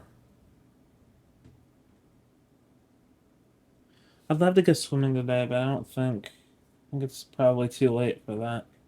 Late in the day.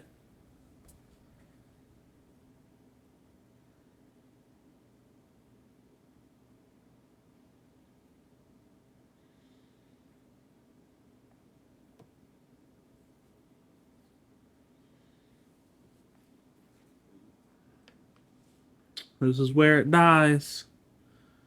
Just stalling. See if there's any amount of counterplay that I can muster up with my brain. Because this king is heading right there.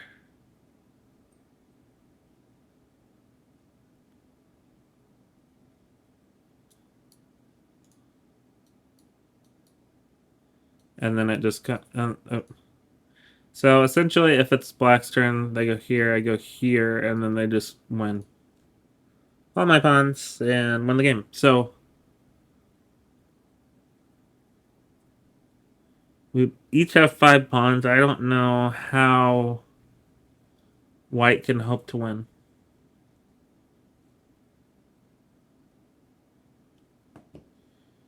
You need this pawn to protect this pawn. So maybe this. That doesn't do anything either. There's just nothing. Maybe here.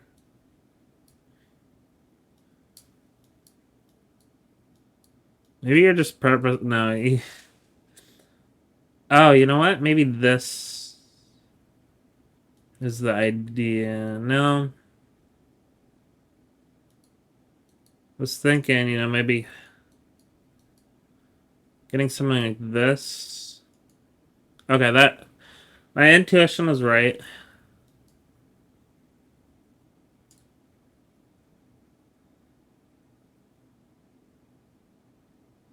I don't see how that really solves my issue.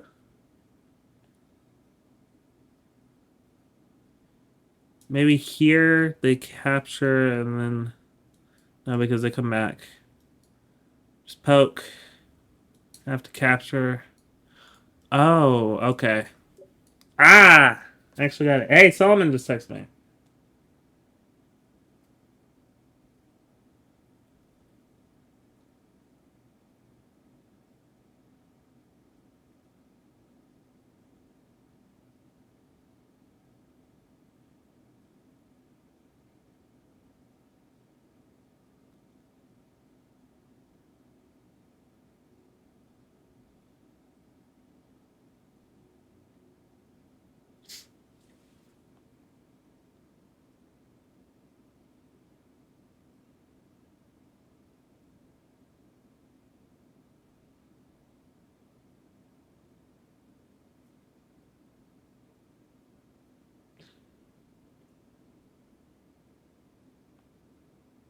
I just need a mental break, and I'm texting him.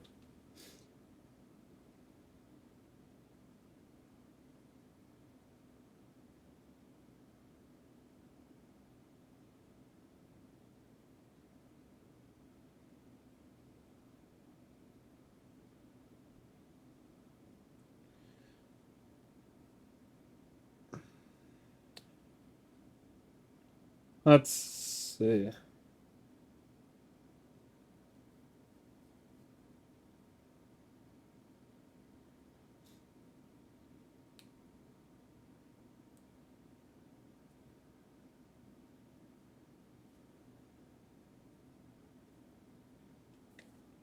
Yeah, he's literally in the process of texting me right now. Okay, what's going on here?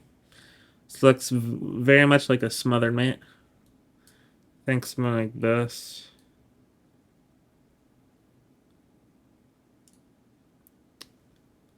It's a better spot for the knight, but the knight's in the way. If that knight wasn't here, then that would be mate, right? That's the whole point. So, clearance ideas, possible.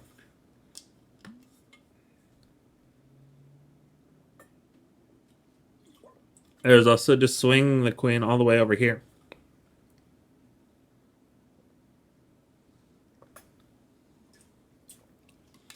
No, that doesn't work. Those the rook just takes. Just trying to come up with some creative ideas. So I only have one life left here.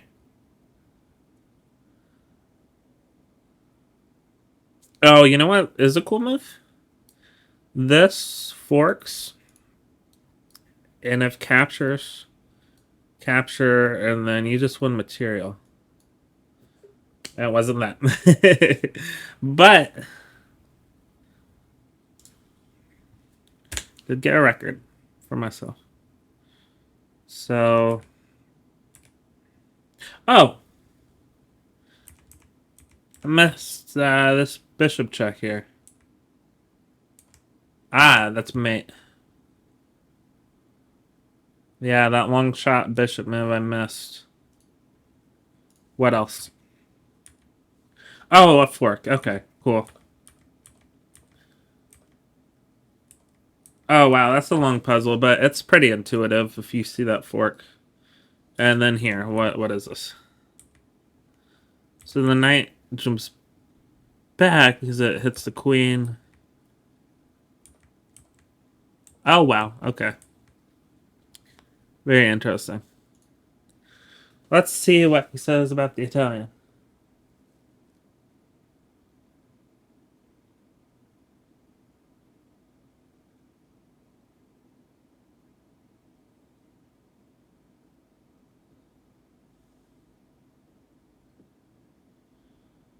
All right.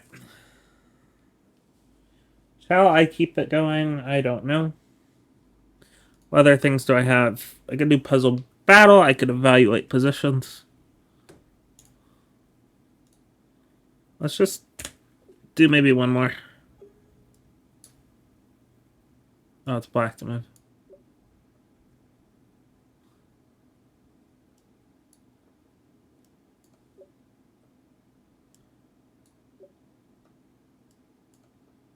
Yeah, I think, okay, there is one opening where I genuinely like playing f4. That's the Grand Prix attack. Just not paying attention.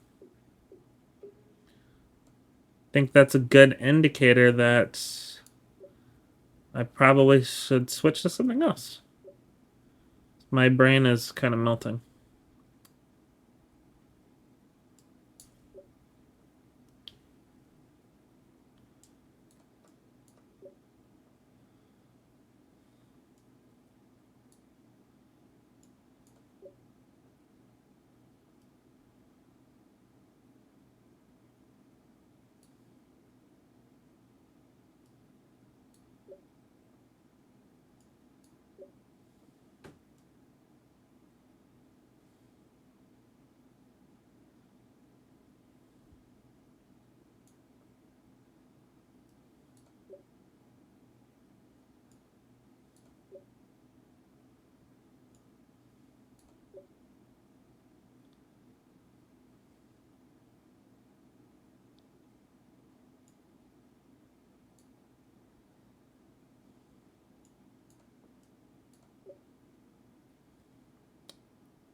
Yeah, I might evaluate some positions after this. Don't really think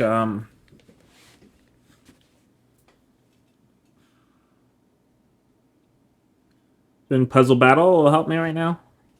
I will in the future, but at this point in time, probably not the best. Oh, fork. Okay.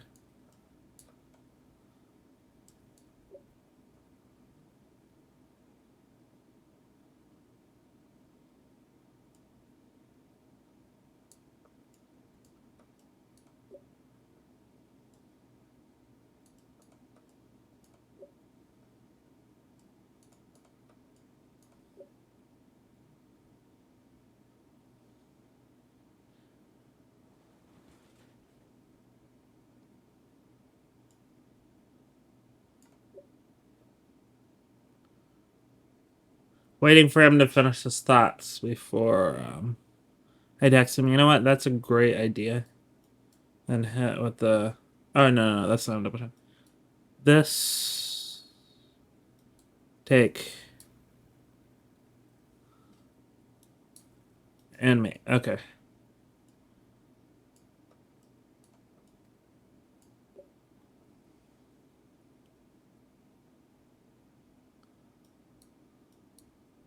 Oops.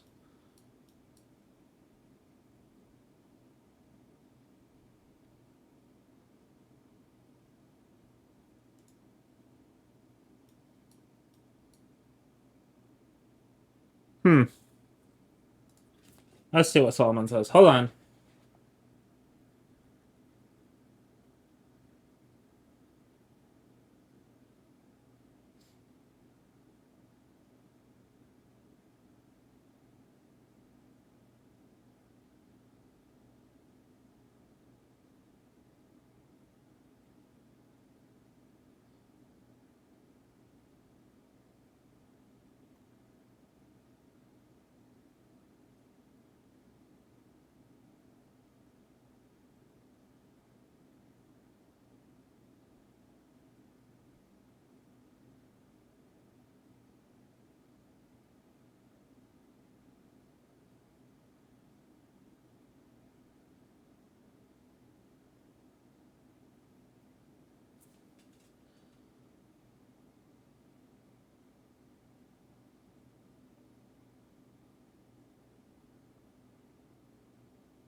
Okay.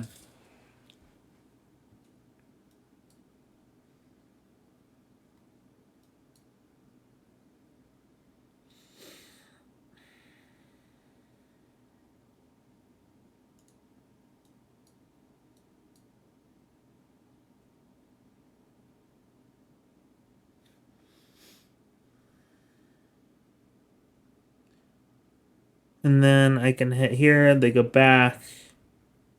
Then I have a different position with my queen.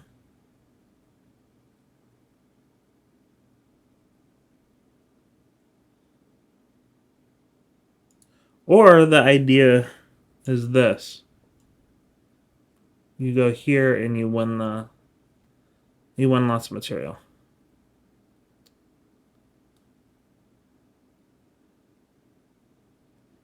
Queen has one escape.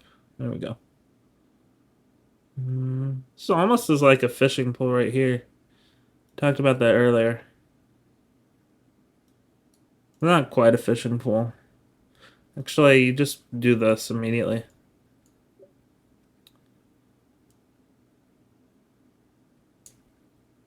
Almost forgot what square it came from. Luckily, it shows you. So there's no point in doing that.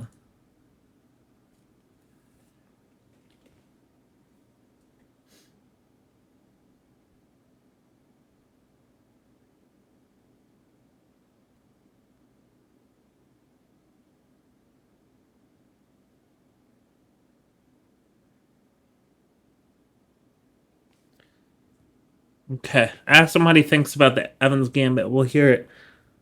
We'll hear it live. What my coach thinks about Evans Gambit. See if he thinks it's good. He said it's okay. Okay.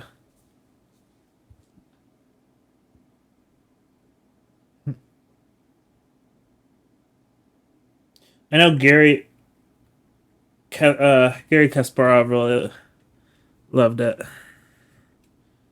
I don't know. Queen might just be getting. Yeah, queen's. Mm, no, because they just take. That's the move. There we go.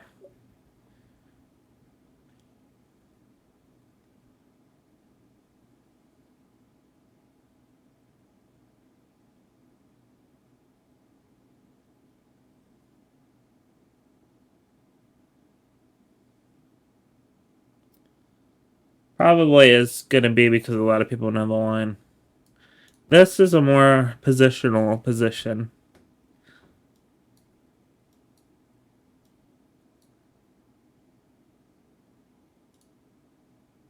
So I think I can afford to give up this pawn. Because then that would be mate. No, it would not. King runs here. Taking a break.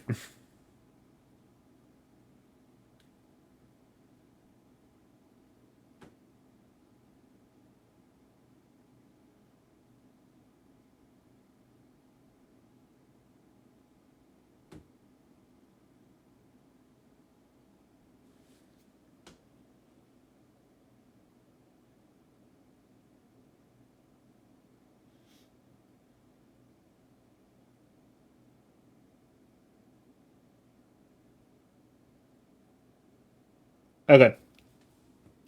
He basically said, it's up to you, play what you like, but unless it's like the grab. You don't want to play the grab.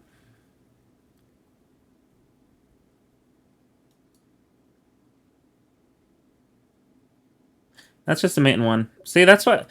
Sometimes you just have to take a breather. Let your eyes rest. Think about things from a different angle. The enemy gate is down. Here.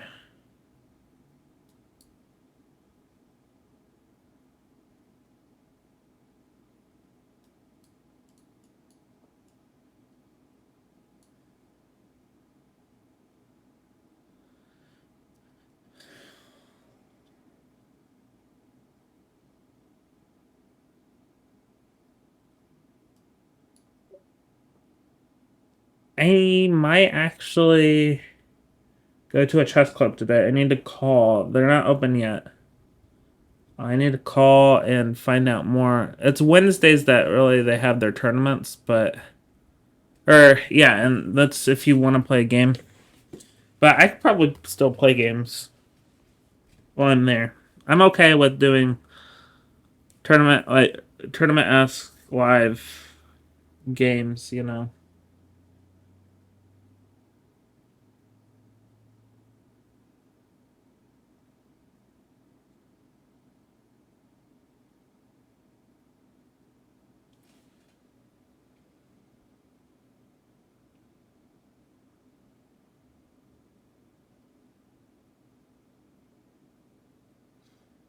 Okay.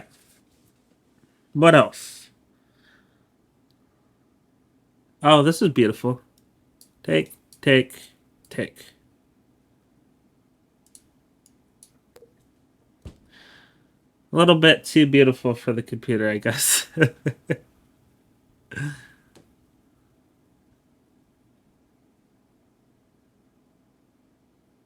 Isn't this the same kind of thing that I just had?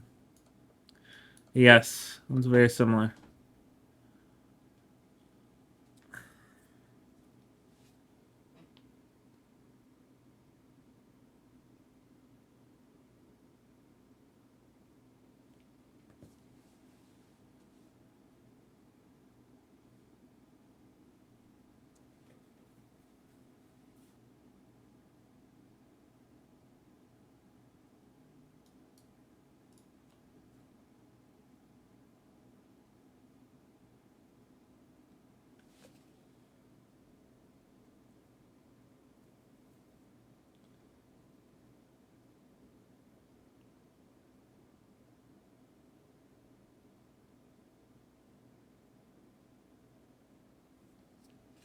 All right, one of my coworkers just offered to trade. Yes, getting tomorrow off, so that means I'll work Wednesday, Thursday, Friday.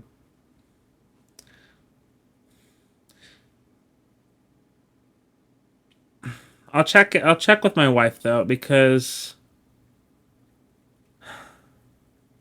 she doesn't have meetings Thursday, and I think she was wanting to spend that day with me.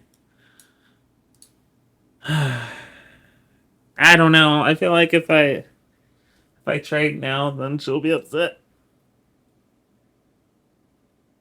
I don't know.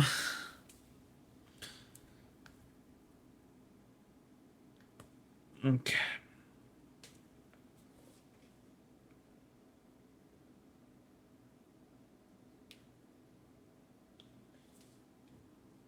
I don't have that charge nurse's number that works that day or tomorrow.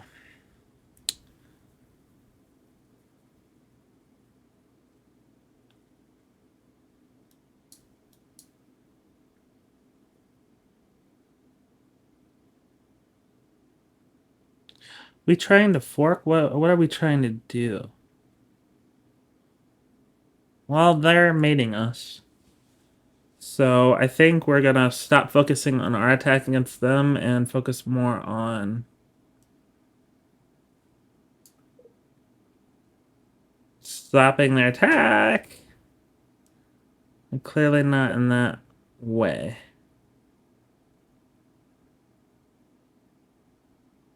Okay, I think Epaulet mate. It's the kind of idea here. I don't have a queen to mate them. So definitely not an epaulet mate.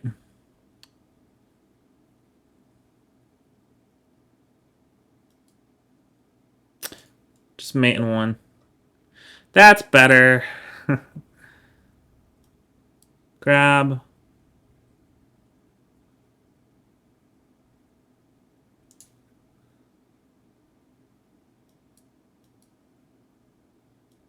Look at that beauty. I don't know if that works though. It's kind of hope chess actually. If I go here, that's slow. Here, here is beautiful, but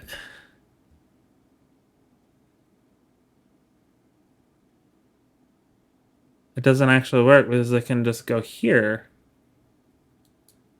and then this is weird. I think just capturing. I was wrong.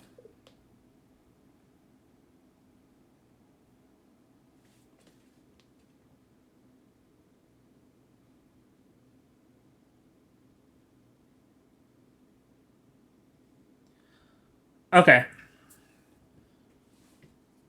Gonna take a quick break, call my wife, see if she's okay with me trading.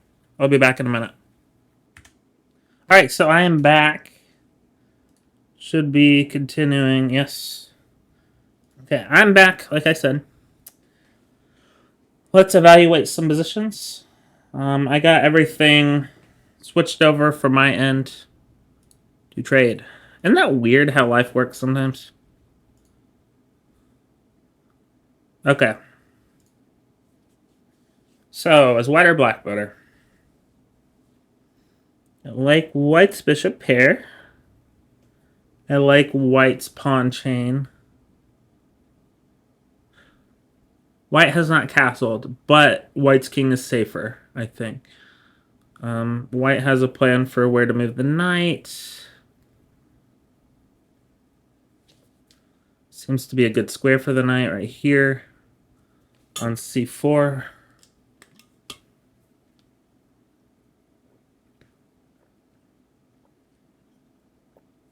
Okay, weaknesses.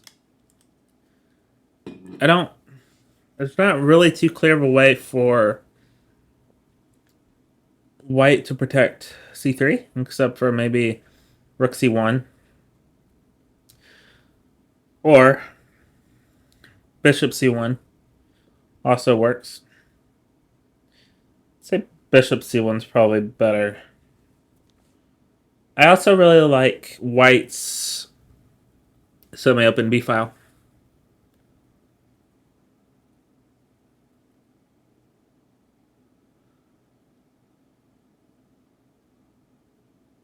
White does have the light squared bishop that's a bad bishop.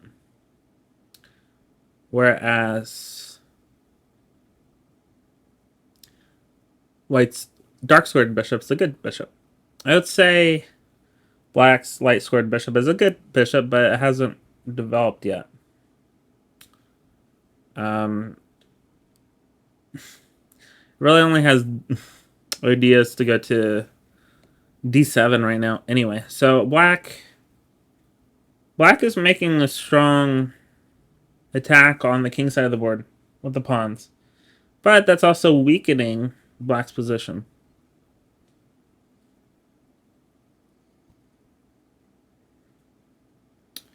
And again, white doesn't want a castle kingside.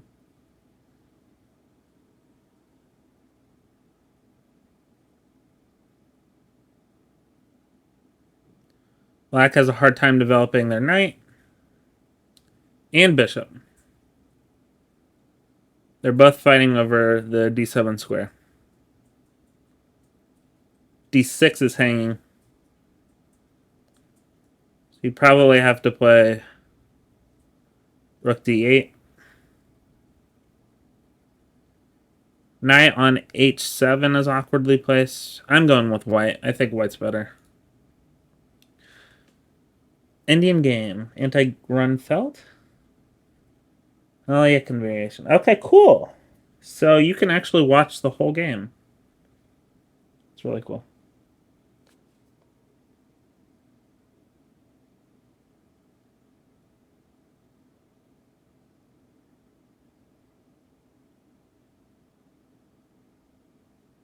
Okay, yep. That's correct. Okay, so we have an endgame.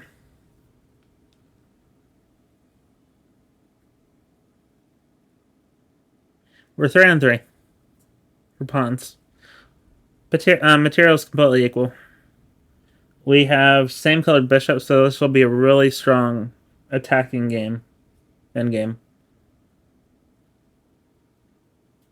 Black enjoys having the G pawn to himself, or the G file to himself.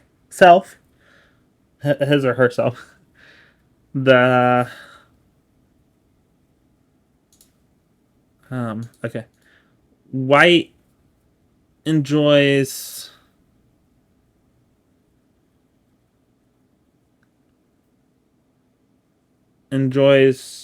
almost promoting,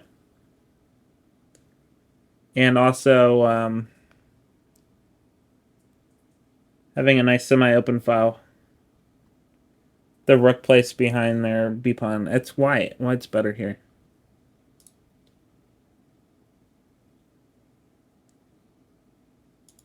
Did I get that wrong? Is that what the red means? Yeah.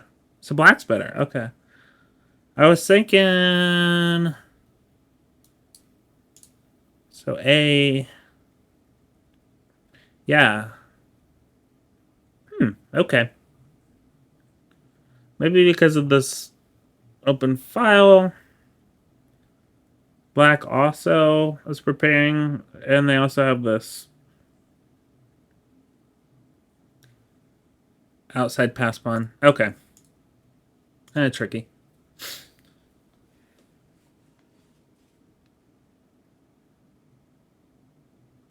Black has more space.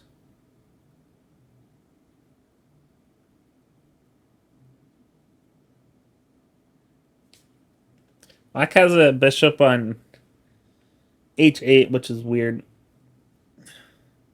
White can play...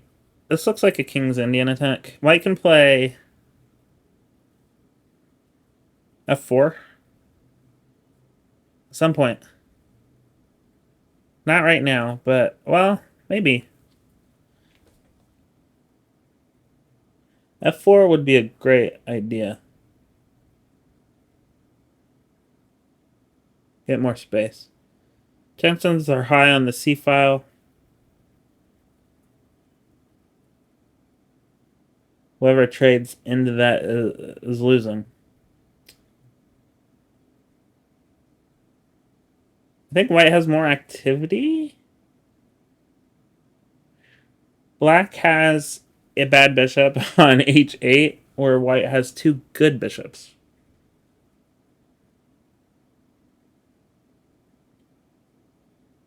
I take that back. White's bishop on g2 is a bad bishop. But by breaking through with f4 and potentially playing e5 at some point, that bishop on g2 can become really good really fast.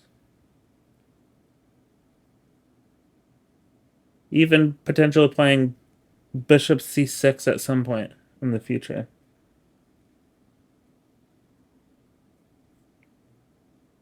I'm giving it to white. King's Indian attack. Like I said. Okay, but black is better here.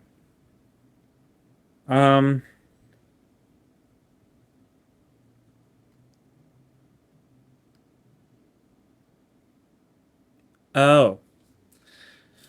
So I didn't realize that black could also just play f5. Well, yeah, black can play f5. Okay. Okay, white just intuitively looks better here, but is a bishop or a knight better here? Position is more open than it is close. So I think the bishop's going to enjoy this endgame more than the knight is.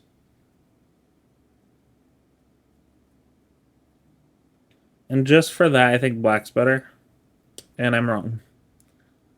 It's because of... Okay, white has a better pawn structure. Black's is a mess. But okay. So I'm not very good at this. Clearly. I need to be good at this.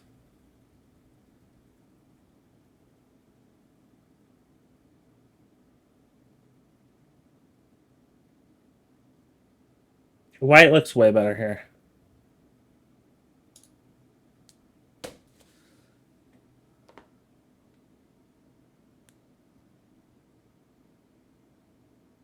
Black hasn't castled and can't really castle. And the bishop on c8 looks horrible. But can be fianchetted at some point. I don't know. These are hard. Oh, it tells you who... Okay. I didn't realize that it tells you black to move, for example.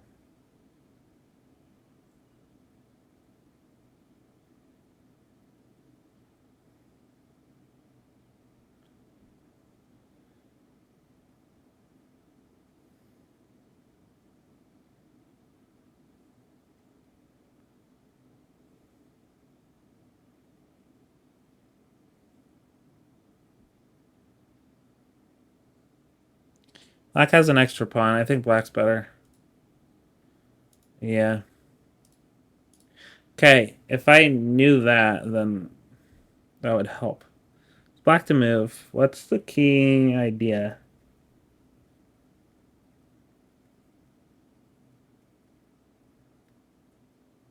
You kind of are looking for tactics. Okay, now I know kind of what's going on, what we're doing. I think I can figure out better who's winning this.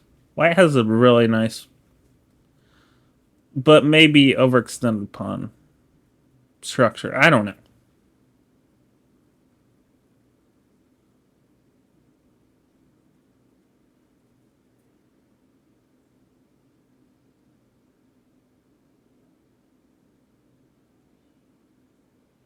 To infiltrate, I really like the idea of um, bishop f5. Bishop takes f5.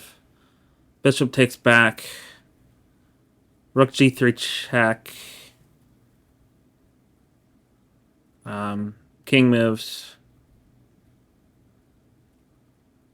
Rook eg8. It seems easy for black to infiltrate. The cost of 2 pawns of material.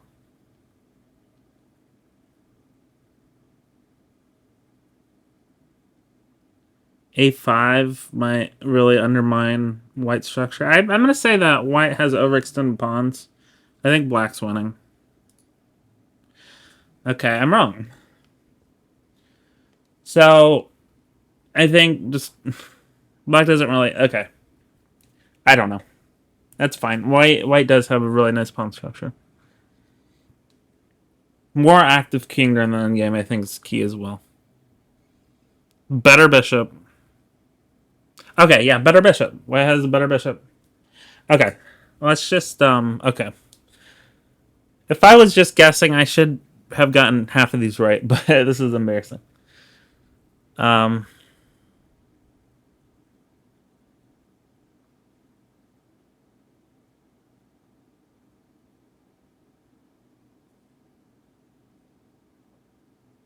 White's better here.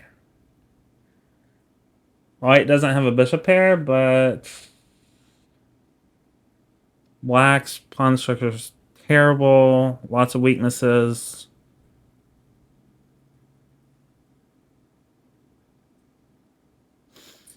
Black to move. Actually, c4 is possible. C4. Now white has a horrible bishop. On a2, that can't do shit.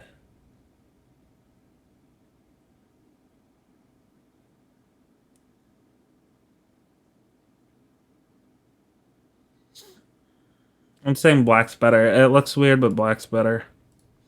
That was correct. Black to move. All these are black to move.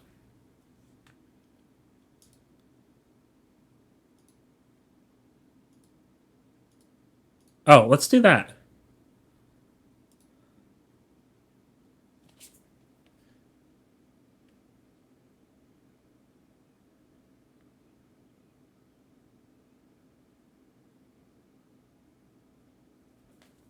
I mean, I think black can really easily infiltrate, pin that bishop.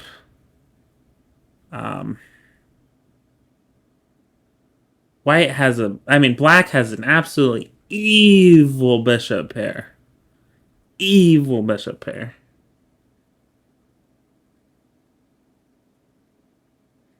This seems easy. Black seems to clearly be ahead in this. Even though white's queen looks more active. I'm saying black's rooks and bishops are absolutely disgusting. I don't know what move black should play. Maybe rook g2. But what I do know is black's position is just nasty. I would choose black here, to be honest. Yeah. Okay. Cool. Okay, I like this. Bishop h3. Nice. Black to move again. Maybe these are all black to move.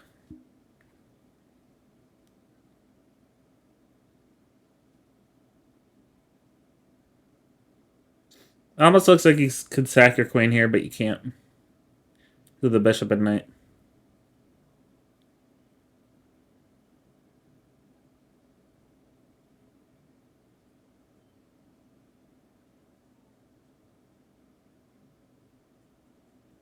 I don't feel like black has much going for them. In the sense that... well, they do. They have a battery on the h-file. But white's holding down the 4 and can also play rook h3 at some point. Then what?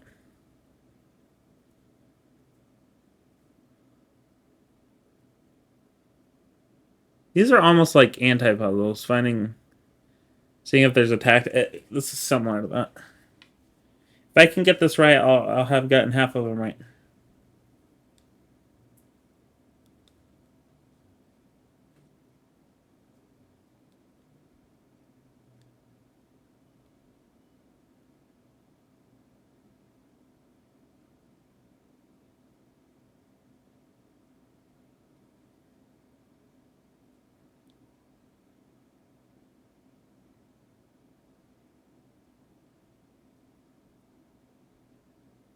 I don't see much for black.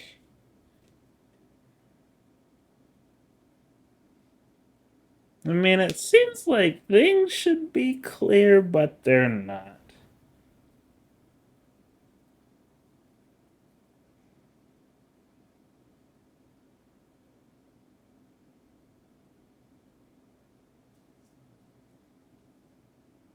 Hmm. Never mind. Rook AH8.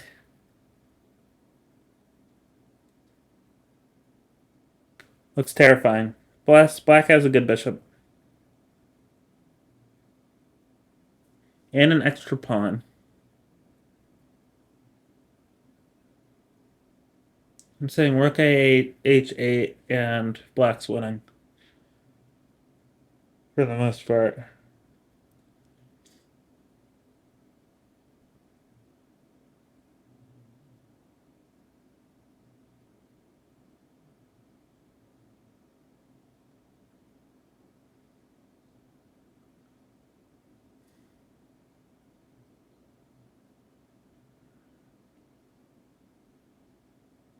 Saying black's better for the reasons I mentioned. Okay. Queen H4 also, yeah. Nice. Okay. Great gift doesn't work.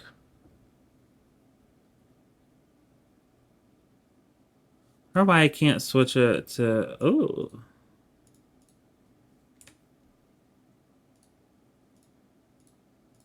Like that.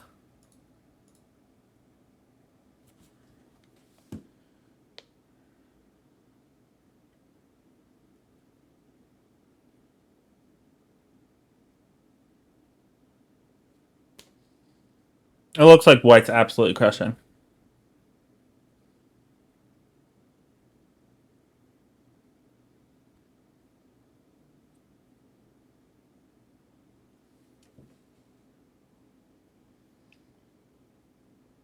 I'd argue that white is crushing here, and it's not even close. White has nice centralized pawns and space. White can play bishop h6.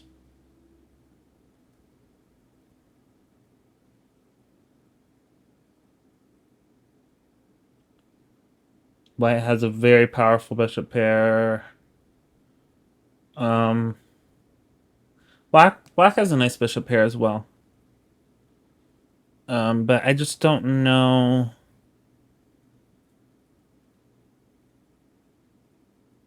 Like, even queen d6 isn't gonna help much. Maybe that's the best move for white to... I mean, for black to try to hold on, but I don't... Light squared bishop for black's kind of pinned down as well. It's easy to overload because it's watching b7. Now would allow white to infiltrate. I think white's clearly better here. Yeah. So, yeah, e6. I don't... Okay, e6, d takes e6. Queen exchange? Question mark? And then f takes e6. That just looks horrible. That just looks horrible. Black to move. Let's see. I wish it would also give me positions for white as well. So these are still technically puzzles. And almost anti-puzzles. Okay. Black's playing defense. Black has to hold on to the rook on e4 and also to the pawn on b7. But black has a knight on the rim. White has a very active knight that can't easily be kicked around. Like, we just don't have time to play b6.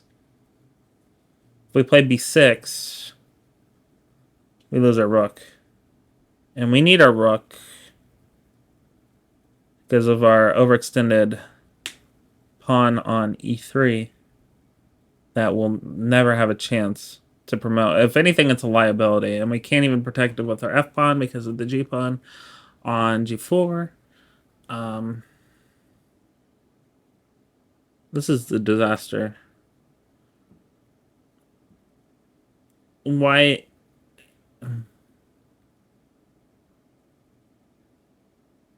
can even just play g5 at some point. Well, actually, no, they can't. Not in this situation, but just because of the queen on d8. Yeah, and queen on e2 better than queen on d8, for sure. King has maybe some weaknesses for white, but black needs to get the other rook involved, and there's just no time.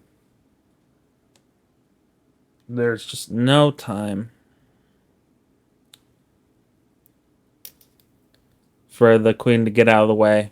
We're fighting. We're trying to save our rook on e5. So maybe rook e8. It's really all we got. And then b6. But it's just we're playing defense. White's clearly better. I'm a liar. Black's better.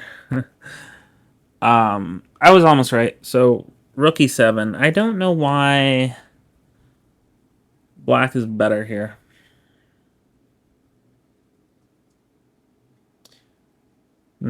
I guess white doesn't have e2 or d2.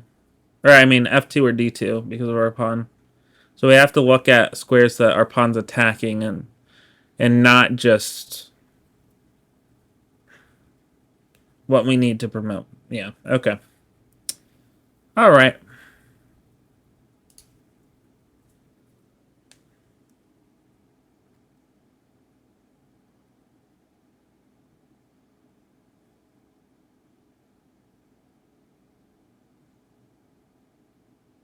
We have an isolated pawn. That's never good.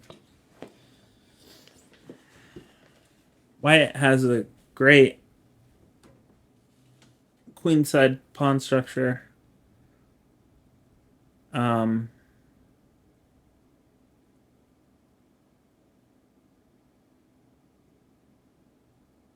light squared bishop's tied down. We'll probably play h6 at some point, but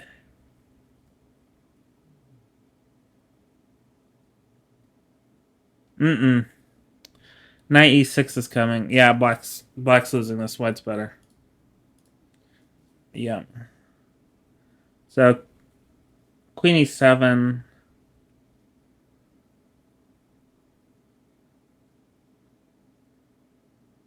Queen e7, really?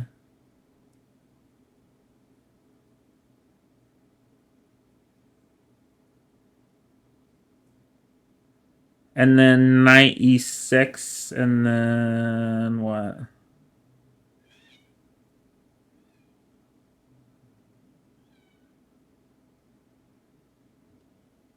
I don't know. Okay, 7 out of 13. I'll accept that. I'll just keep going, but getting better and better. But I've been recording for about 2.5 hours, so I think this would be a great place to stop. I think I did well today. Not perfect, but well. Next video will be on Endgame. Then we'll go over board awareness, memorizing games, blindfolded chess. That's what I'm looking most forward to, and drills. So anyway, thank you all for watching, and I will see you next time. Peace.